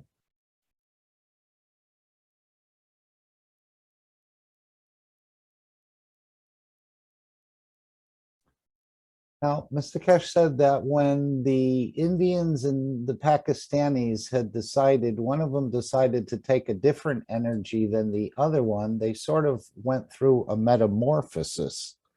Is this a word we can use in the plasma technology as the caterpillar, which is sometimes very beautiful, but it metamorphosizes into an even more beautiful butterfly? Is man going through some sort of metamorphosis as well as a sort of a transmutation or an upgrading at the same time, would you think? Because he said they took different energies, and we know we're going to be introduced to different energies that may allow us not to consume or not to kill. So are we going to see a metamorphosis within our physical structure? Yes, definitely we are.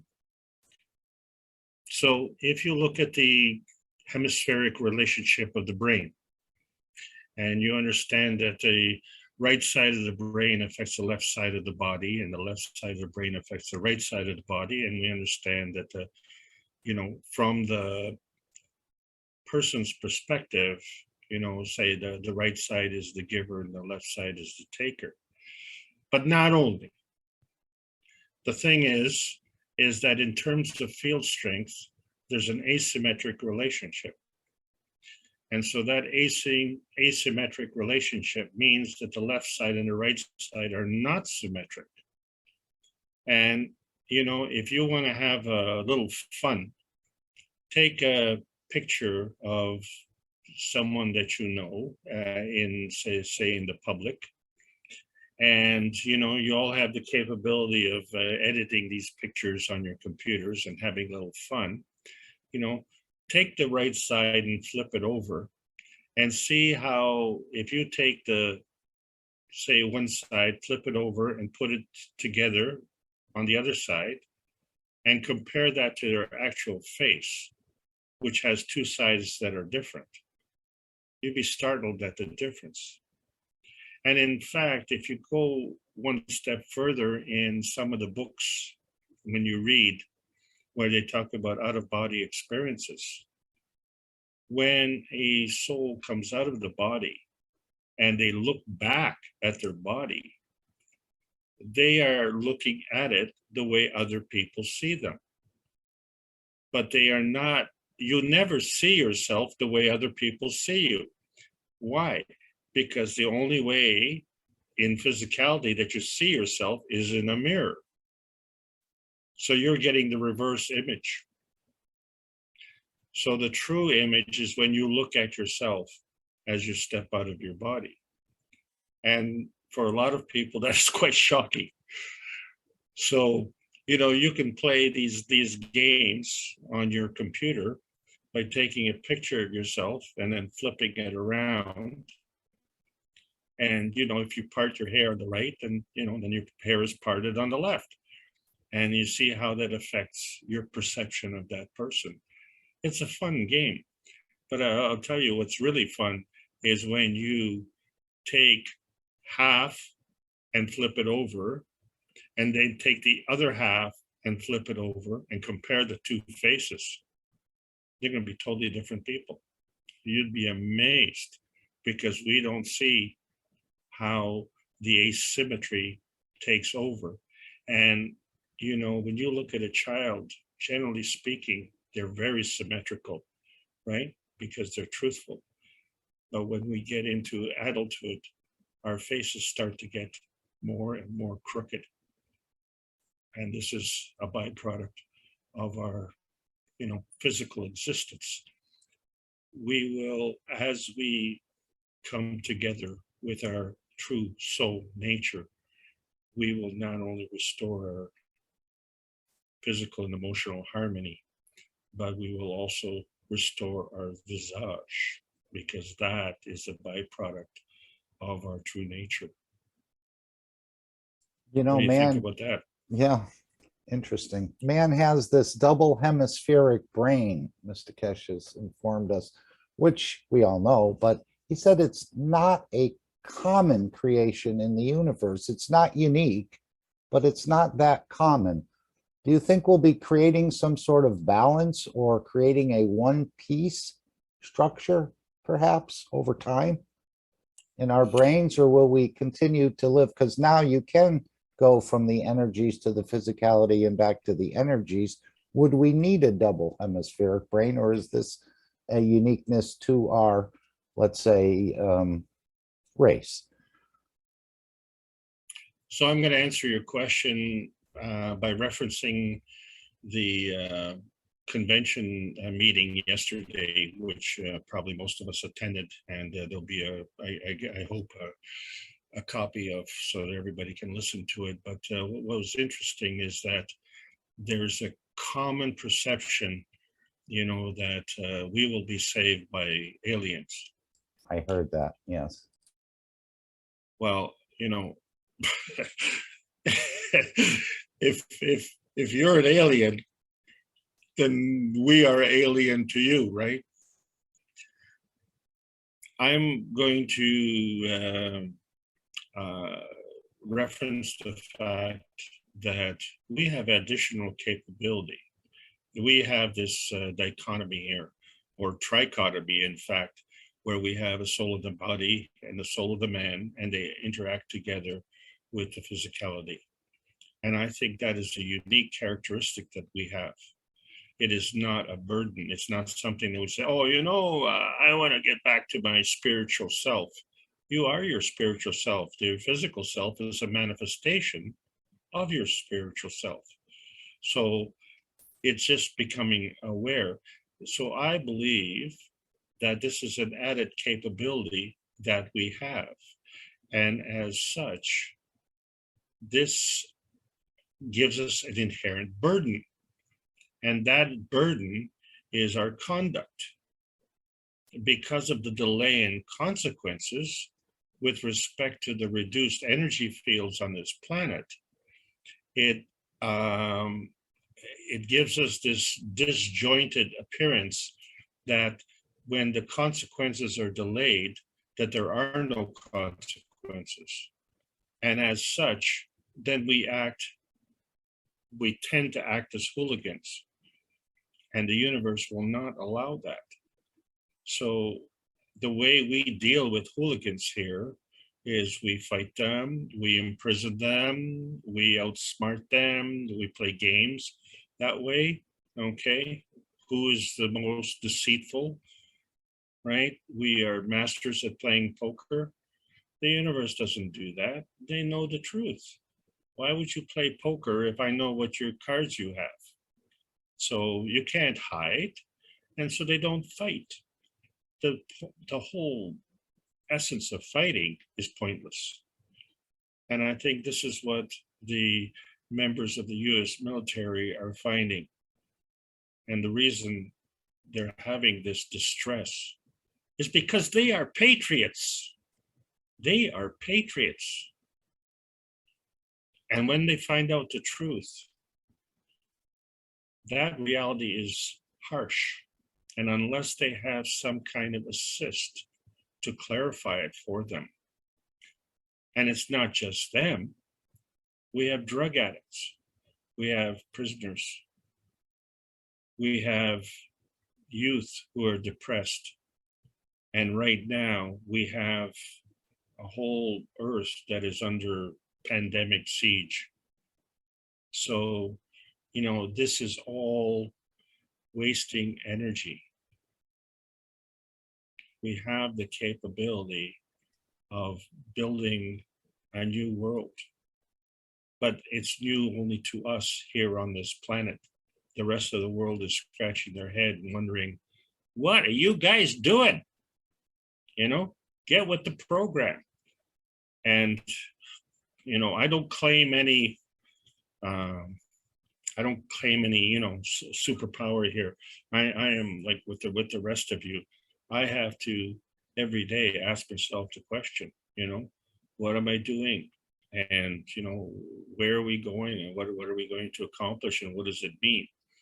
And especially in a society where the only measure of our accomplishment is our financial gain. So we are all volunteers here. This is why we're here on a Sunday afternoon. We have nothing better to do, you know. And I mean, look at the tragedy that happened yesterday, you know, in Houston.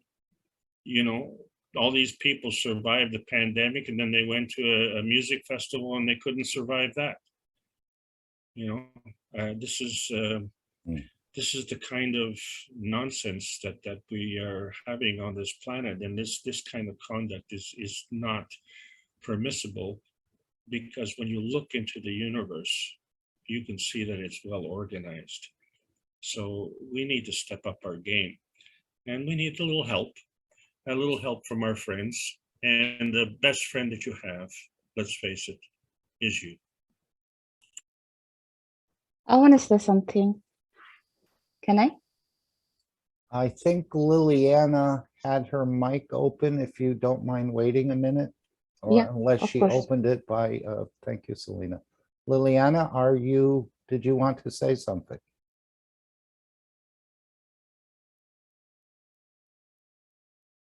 All right, Selena, go right ahead. Although I was going to mention to Alex, you did hear that the Keshe Foundation said it was going to release technology that was going to baffle the Americans. I thought the Americans were already baffled by this technology. Selena, go right ahead. Yeah, my belief, my understanding, I want to express. I am thinking we are changing. We are means all humanity. And if we look very deeply, we can see that, like, our hunger is getting reduced little by little, very little, but little, I believe. I heard a lot of people saying that. And then if you feel, I think everybody feel a little bit lighter than before inside, not weight loss, but lighter. That way, I am feeling some physical change. So I ask people if they're feeling that too. So I think we are changing. So someday, maybe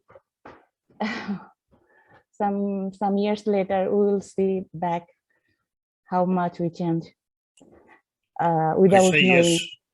I say yes to you. Yes. Thank you. Yeah. So don't worry, everything will be okay. We are going that way. If we could just pause for a moment, I see John is in the participants list, and John Levin. And if he'd like to provide any updates or share anything, I want to give him this opportunity to do that. I know we're all very excited about what's going on out there, but I'm not sure if he would like to provide anything or make any requests. Or thank you, John. Let me back up a little bit with the presentation that was made. It was a very good presentation, Alex. Thank you very much. You know, the concept, and I know Alex touched on it a number of different times, and I know other people have touched on it also. But I want to bring it up one more time because I think it's very, very important that you really understand the essence of the concept of the truth that our thoughts, our words, and our actions are all important in everything that we do. So when I see people like Kay and Shweta, and in the past there's been Doug McDonald and a lot of other people, they've made kind comments in the chats and dialogue. They're making a difference, and it's those, in this case, the words. In other times, it's the thoughts, and in other times, it's the actions that are making a difference in the world that we live in. And we just do it one word at a time, one thought at a time. And it's like we're planting a garden of our future. So don't underestimate the value of those words, the actions, and the thoughts. I've shown experiments to many people that I've interacted with, how I can take through dowsing, I can take and measure the energy fields of their thoughts, where if their thoughts are pure and loving, their energy field is bigger. If their thoughts are, I'm weak, I can't do this or that, then their energy field is shrunk. But when your energy field is shrunk, just think of it as your aura, then you lose a connection to a greater connection to the people around you and the universe as a whole. If it's bigger, then you create a bigger field of influence, if you will.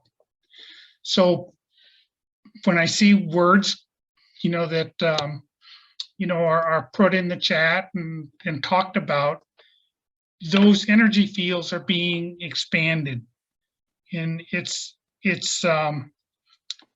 part of how we learn to grow through.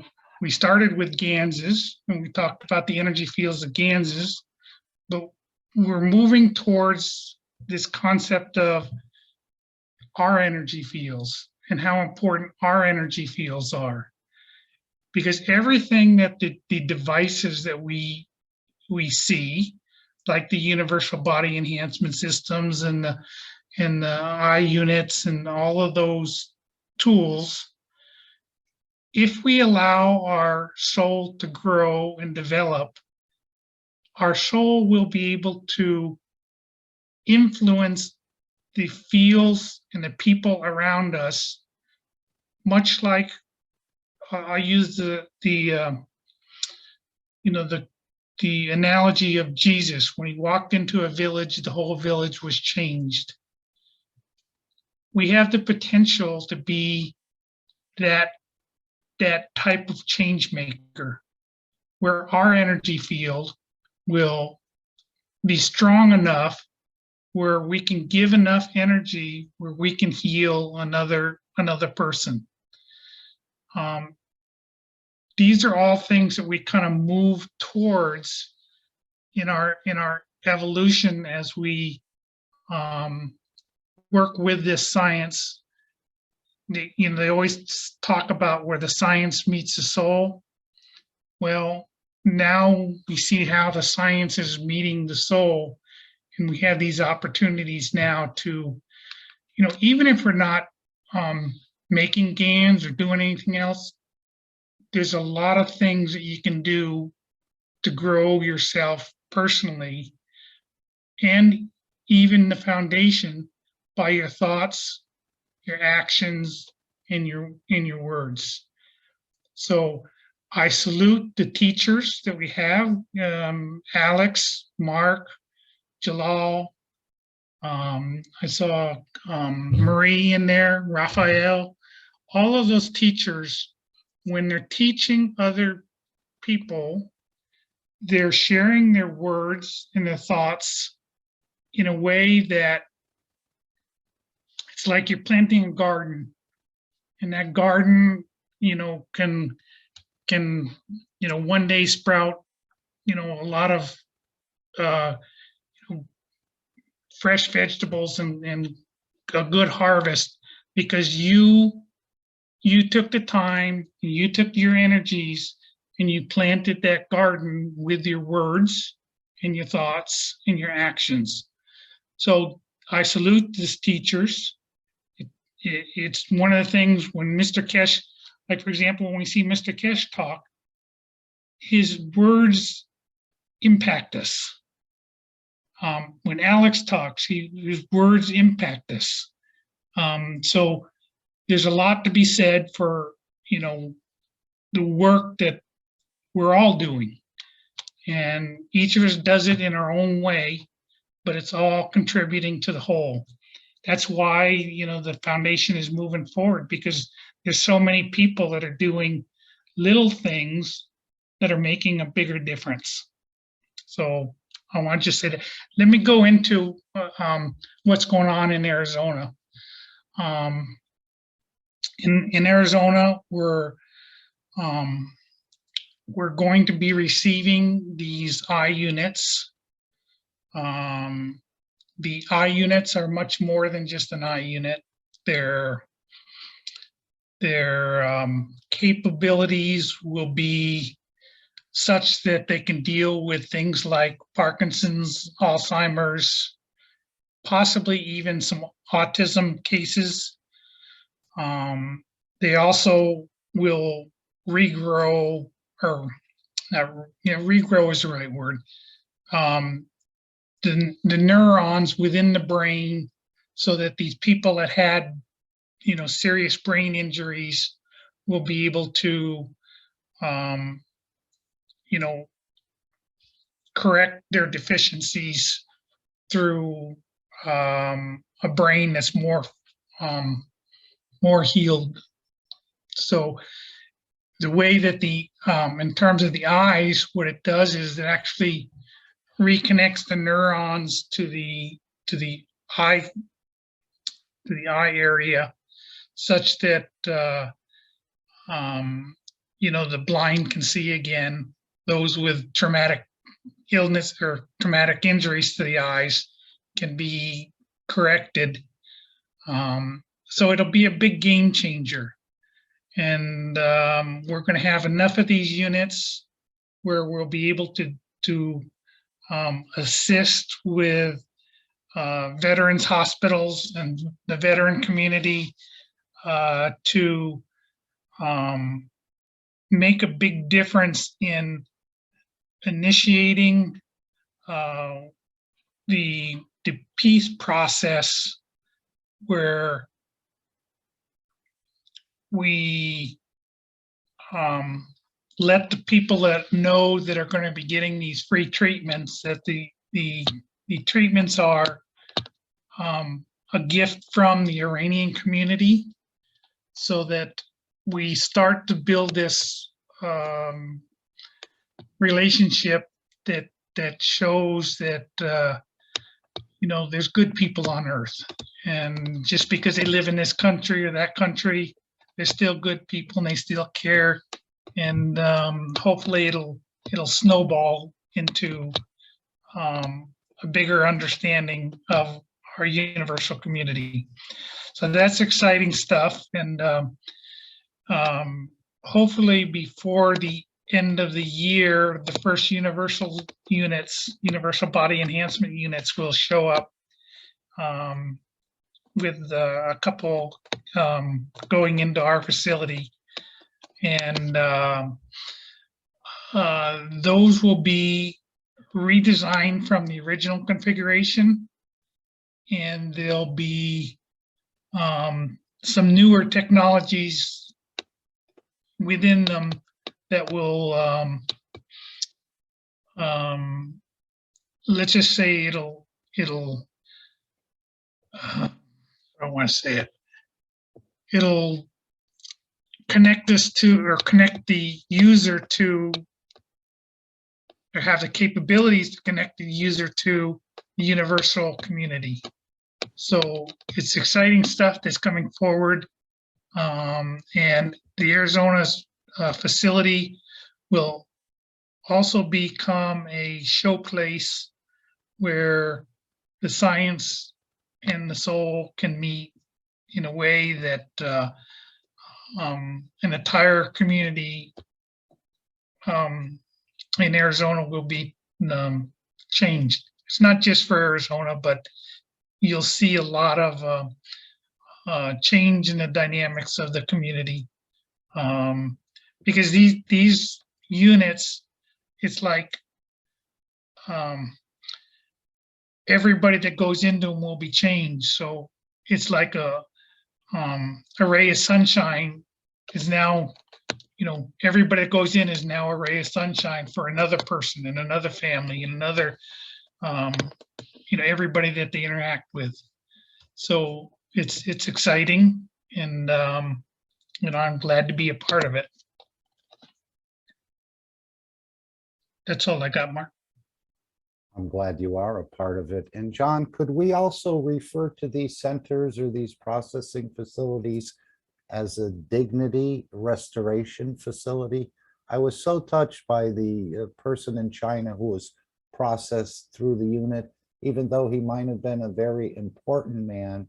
I'm sure all the doctors and others told him, listen, there's no hope. And as we know, he had gotten worse. And we see this with the orphanages as well, about restoring the dignity of the people. Do you want to comment on that? I like that word, because a lot of people have kind of lost hope. And once you get into these difficult conditions, you don't see a light at the end of the tunnel other than a life with this disability. And it's it can take the wind out of your sails. Wind out of the sails, yeah. And it will be refreshing to see, some of these people coming out of these systems where their life is now different, and to hear their testimonials. It's like it'll be like watching like when you saw the guy in China, it has an impact, just watching that, you're making a difference, that the foundation's making a difference. Mm-hmm. Now, Arizona is not going to be by itself. Mm-hmm. It's a starting place, but as you see in this picture that you're looking at, there's plans to put centers around the world. And those plans could move very quickly once the initial units get shown, get results behind them, and people understand fully exactly what's on the table in terms of a new paradigm for the way we treat disease and illnesses.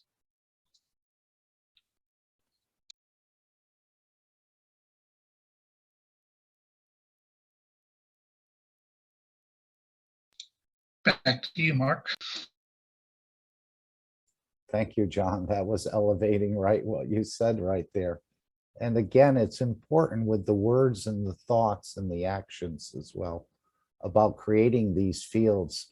I'm sure someone who has a disability and who has lost hope is really creating some not positive fields. And can we blame them? Because everyone around them told them, you'll always be in a wheelchair. There's no hope. Science can't help you. So they really become down and dejected. But what a beautiful thing to think we can restore the dignity of a person. And once it is restored, I don't think they'll ever hopefully go back to their old way of thinking me, and nobody else.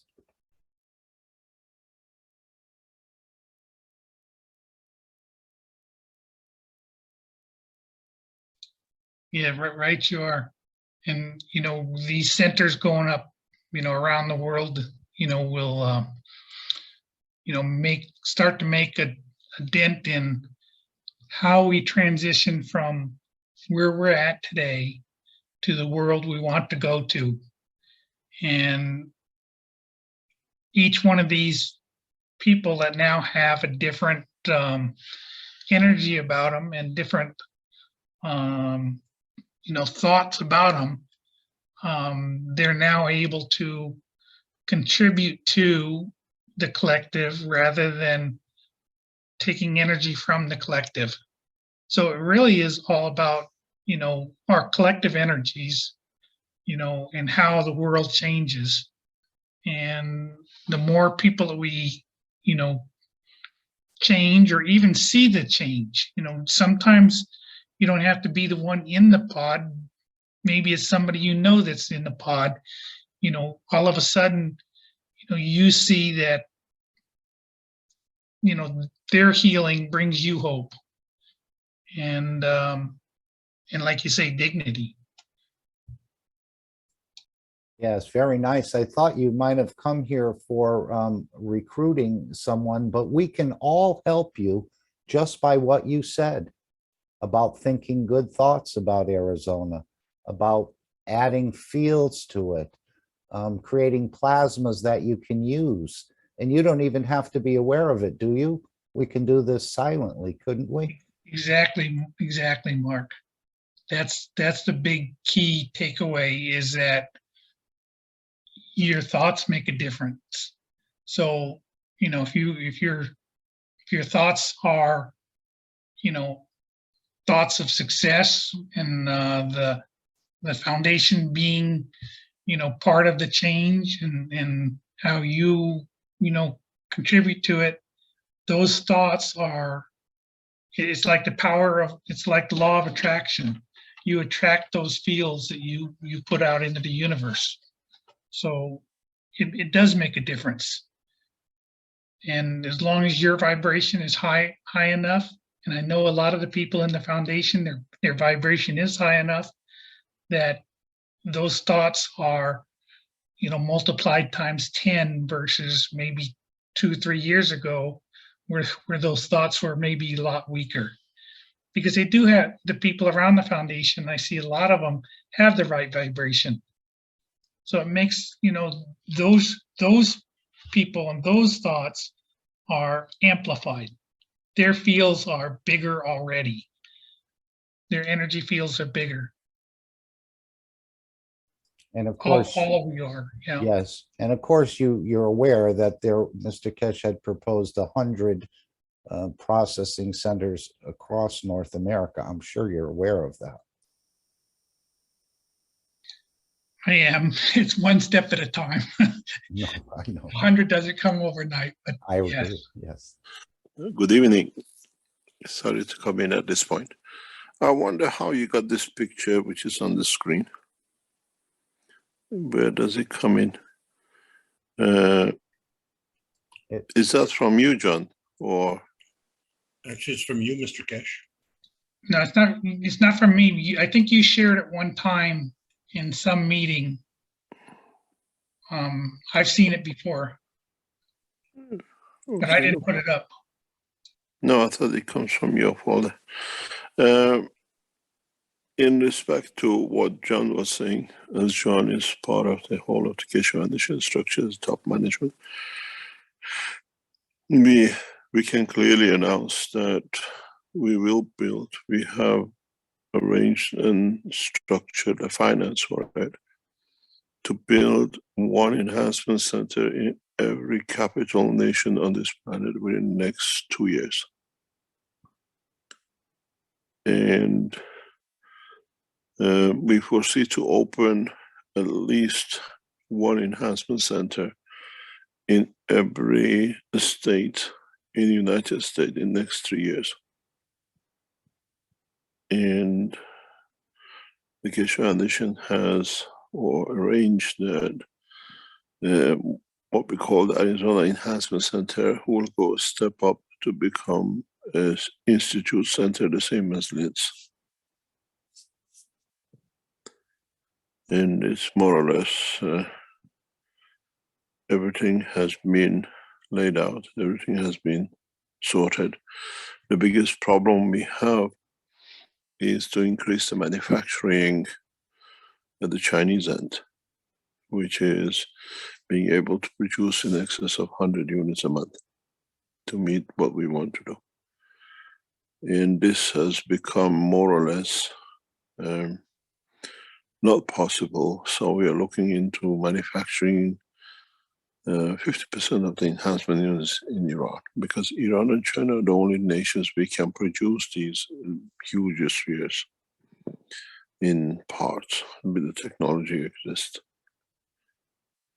The rest of the world has lost it. We can do it in Japan, but it's too expensive, too cumbersome, and it's impossible to work with Japanese.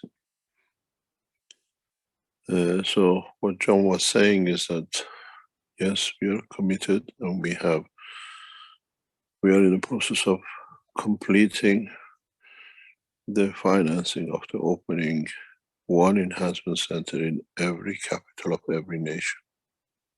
That's now the production has started. We have no problem.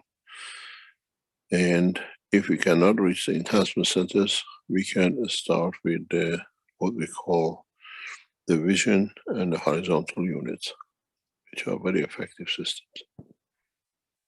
Keshe Foundation, as of 1st of November, has moved into a new dimension of work. So, in what John said, our limitation now is the production end, and we have to see how we can sort that side out with the new technologies.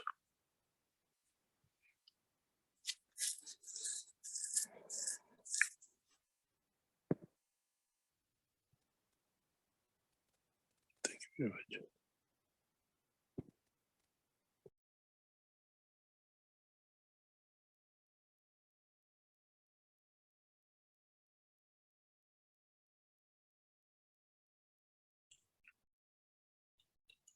Thank you very much, Mr. Keshe. Have you had any feedback from yesterday's session?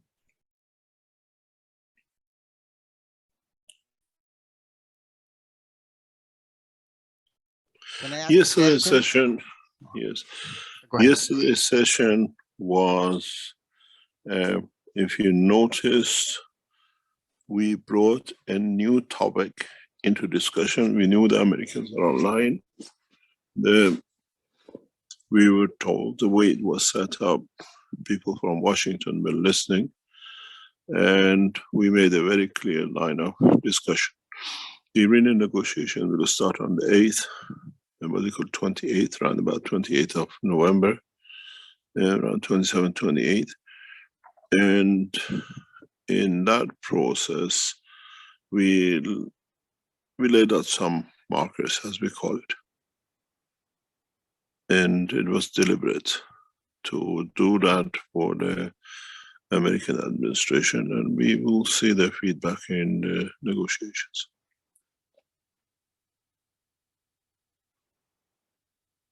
The second part, or the last quarter of the presentation, was targeted on the American administration, if you became aware of it, and part of putting the new markers down for the peace talks.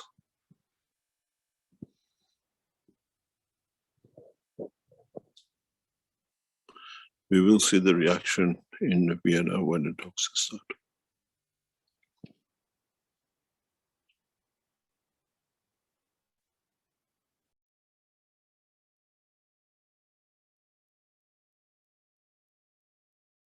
If you look at what is coming out of Iranian leadership, especially in past week, more or less everything is in line with what the Keshe Foundation has requested in past 6 months.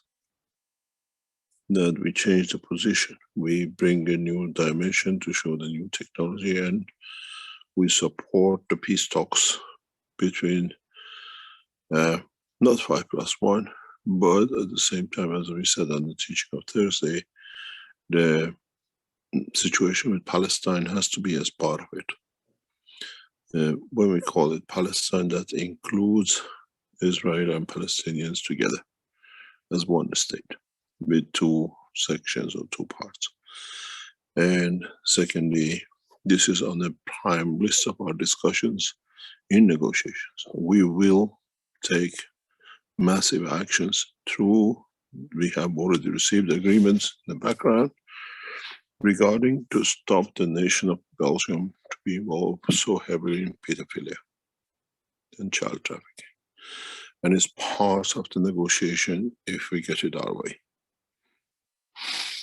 Now that we sorted out the weapons and arms and nuclear, now it's time to, while this committee sits, to sort out step by step a lot of things.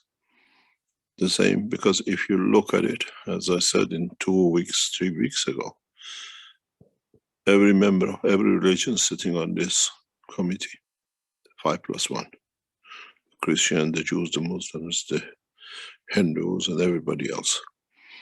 And then we have at the same time the major decision makers financial in the world, which is the China, US, Russia, and European community on the table. And we have to sort out the position of the borders. Border control goes out of the view.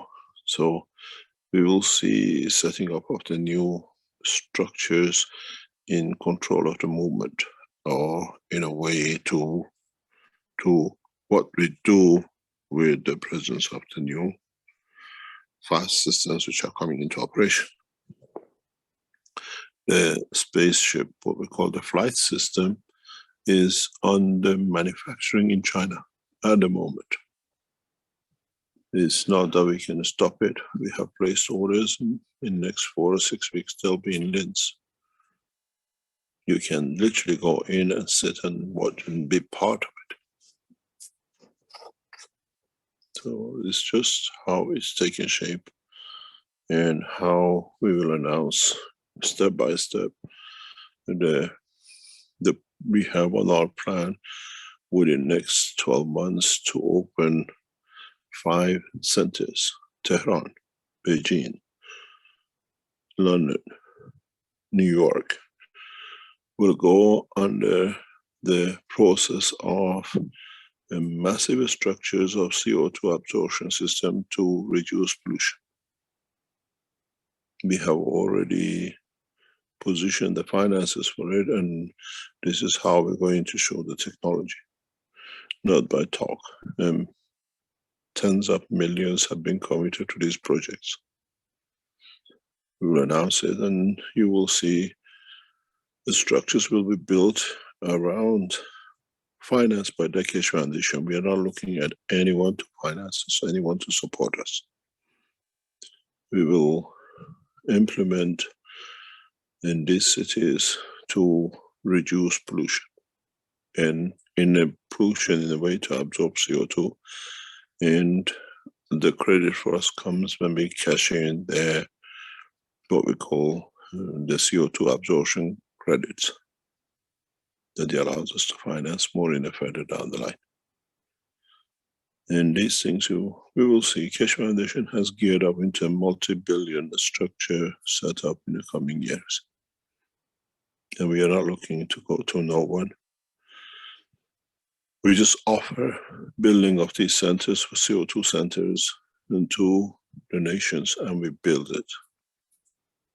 We are not requesting any special offers, but or what we call, or we build and we show how we can change the position, and we capture the CO2, we can change the environment. These are our targets, and the foundation is in the process of finalizing sections of it, parts of it, and then we'll see.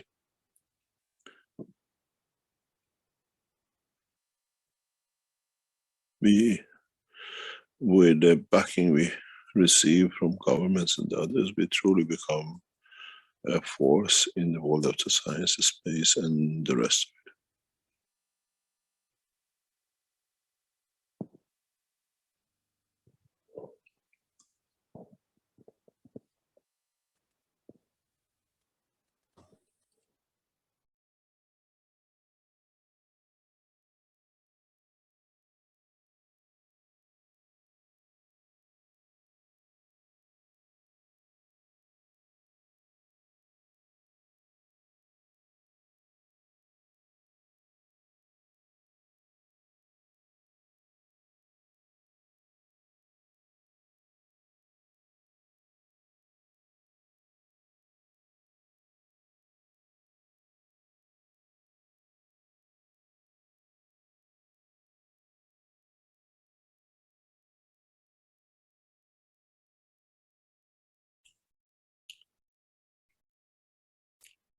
Thank you so much for your words, Mr. Kesh.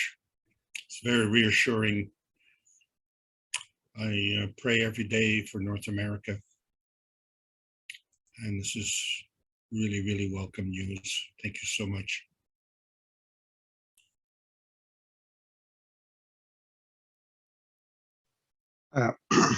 Good evening, Mr. Cash. Yesterday, I watched a report that says the whole world coming for a real problem with transportation, because there is a lot of goodies in the from the shipping waiting in the ports. They cannot deliver, and they cannot what you call in and out because of lack of transport. So this one will not affect in the time to come the goodies of Cash Foundation in and out.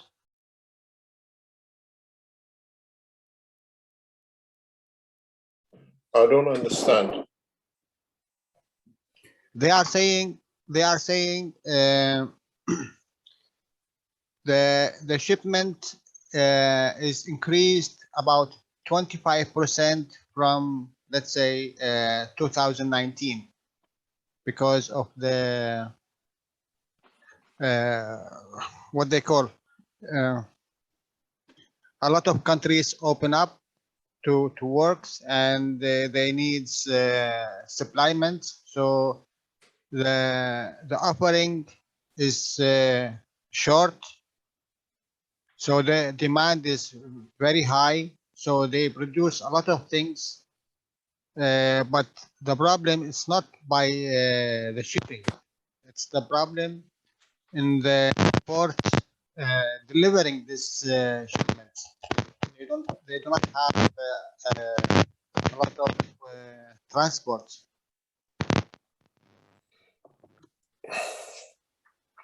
We know, for example, that in LA, imports 40% of the US imports, just one port, one part.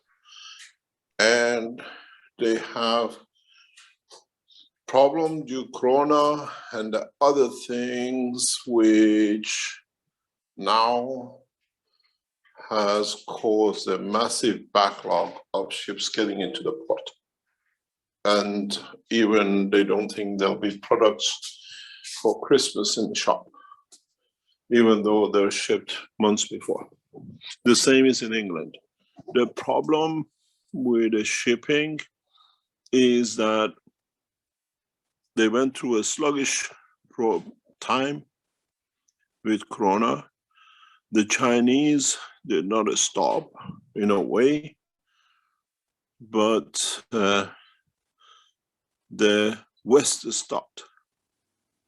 The big companies, they stopped shipping out of the fear of whatever, that people will be out of job, they won't have no money, what should we bring in?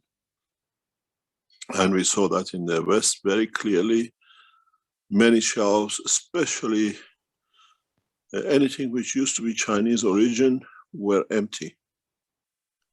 You walk to supermarkets, which they had 2 or 3 rows of the products, which was always originally came through, disappeared overnight.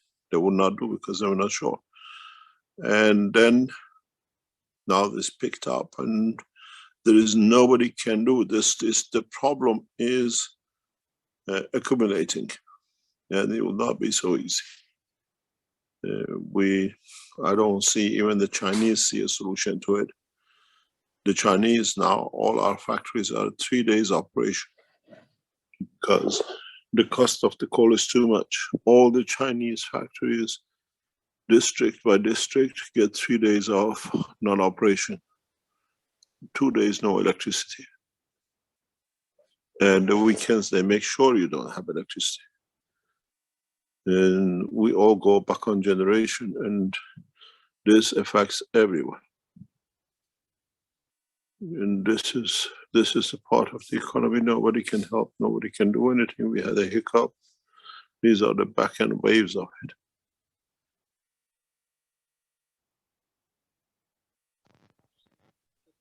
It takes years to solve this problem.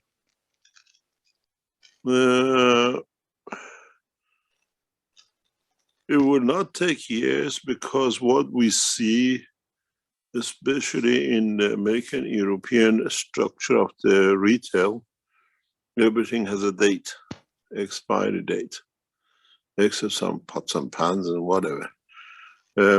This is where the problem will come.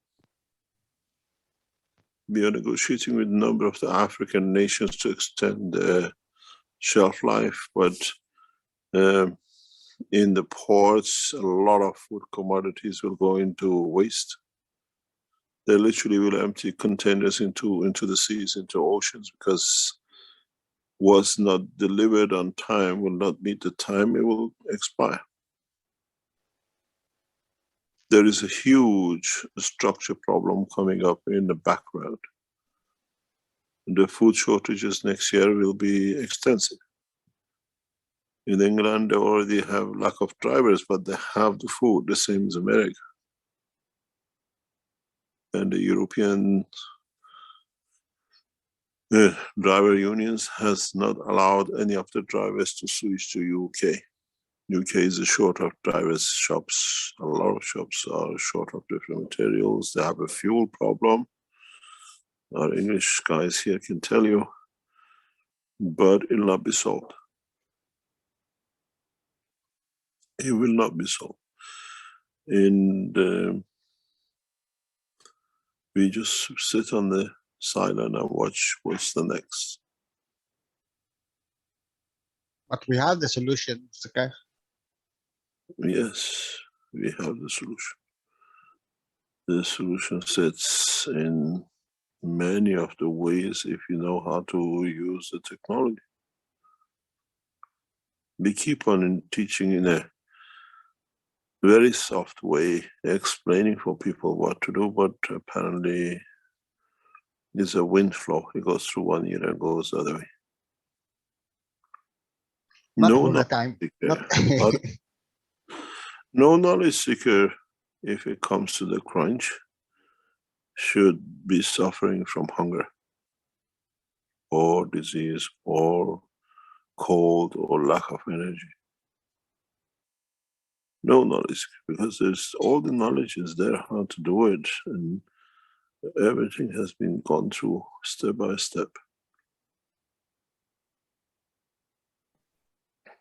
Look like everything created artificially to suffer the human. A lot of it is not artificial, a lot of it is reality. You got to realize Keshe Foundation is in a vertical position. We design, technology belongs to us. We manufacture, we try to get to retail, but now we see problems we didn't have before, and it's deliberate. When we shipped the first enhancement units from China, from the factory to our factory in Austria, door to door was 14 days. Now there are over 2,000 Chinese rail, trains in a backlog down the line in Bulgaria and Poland. And the Chinese never thought they'll have this.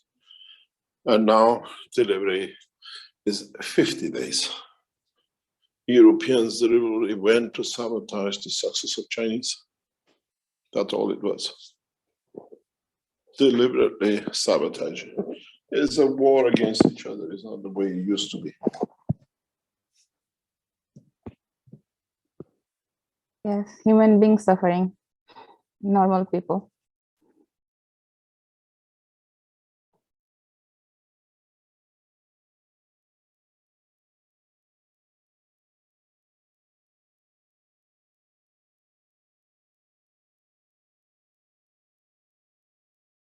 Aren't we who elected them? I don't think so. Government is the problem. There is bigger problem, bigger than government. I remember the soul of the totality, which is moving, and this soul need to be learned.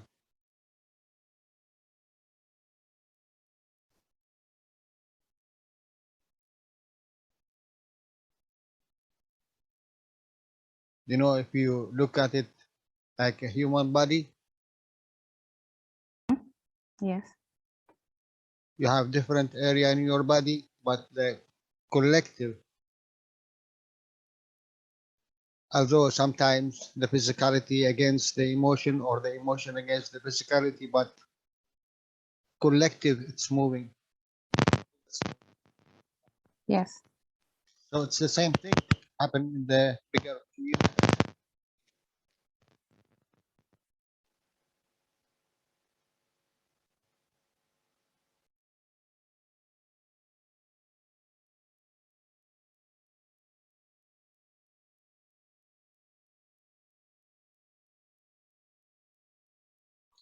But Mark, when you brought the topic of India and Pakistan, did Yes. in reality anyone knows what is the difference? Just a comment, Jalal, your mic, there's a connection problem. We're getting a little bit of clicking there periodically, just to let you know. In my mic, I think it's your mic, yes. Or is the it okay now? wire. Yes, it is. Or is my voice maybe? No, not your voice at all. It's an electrical connection. We can hear it snapping. Okay. What is behind the change between India and Pakistan? In reality, go to the science behind it. Isn't it the difference between the level of the physicality and the level of the emotion? And if we know the isotopes of the copper can reach the zinc, which is related to the emotion, can't we go a little bit step higher in learning process? As Mr. Kat said, all the knowledge seekers is safe, but we need to go back to the teachings and learn how to be safe and teach the others how to be.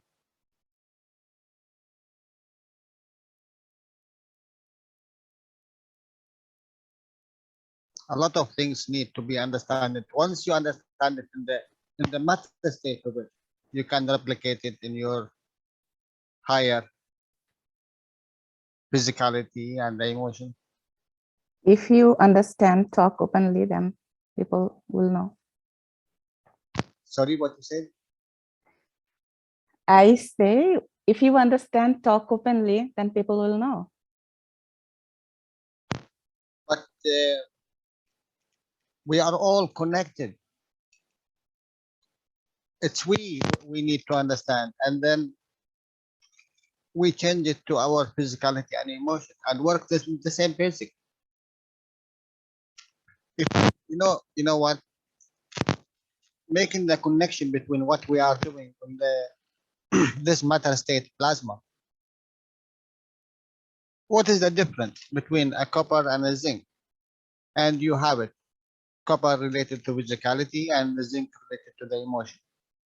When we achieve something with this, we call it ganses, we cannot replicate it by our soul and emotion and physicality.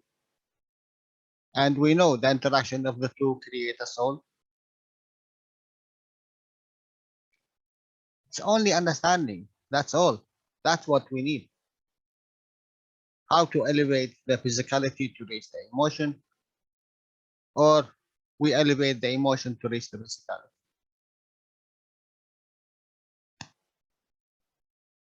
A lot of us, we understand that, but we can't do that. That is the problem. We have to find a way how to do. We need only to understand the process, that's all.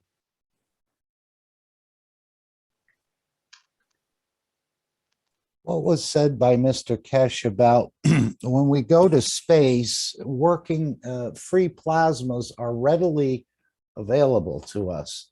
Here on Earth, the free plasma is harder to achieve, as I understand it. Does anyone want to make any comments in regard to that?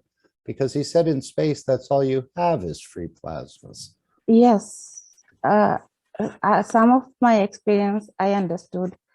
If we go to space, we don't need to eat and nothing. Everything is there. Every need satisfied. But in Earth, we don't know how to do that. Look what you are saying, guys. Understand what you are saying. You are saying in the space, everything's free. Yes. Okay. Why don't you, and you are here, why don't you make this magnet to collect this energy from the space? As we are doing, aren't we collecting this, what we call amino acid in our reactors? Yes, we are doing little by little. I understood that. I told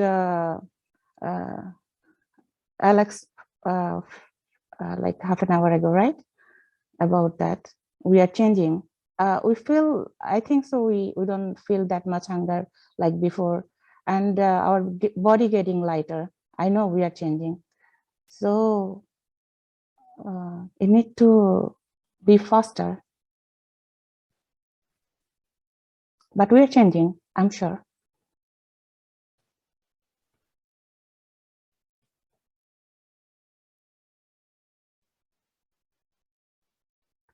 Why is quiet, everything?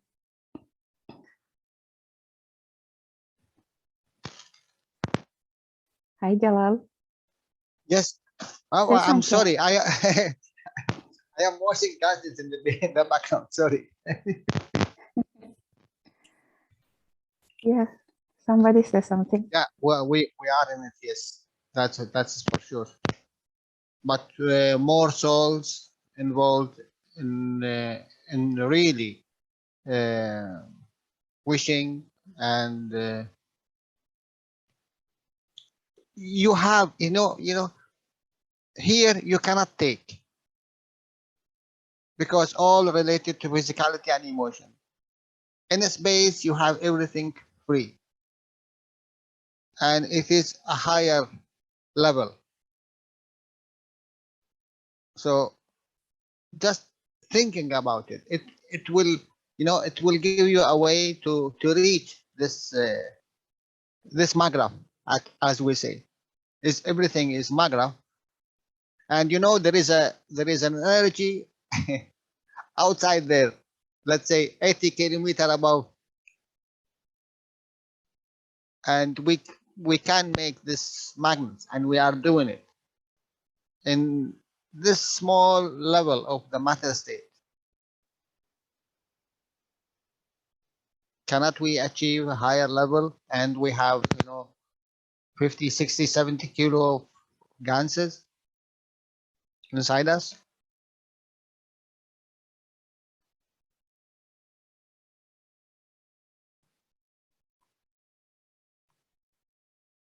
We are not lack of of intelligence, but we need to, as Mr. K said, the knowledge is there. I taught you everything. Only we need to understand the process. We better start studying harder, perhaps, because they're saying here, if you want your toilet paper, you better go along with what we want you to do.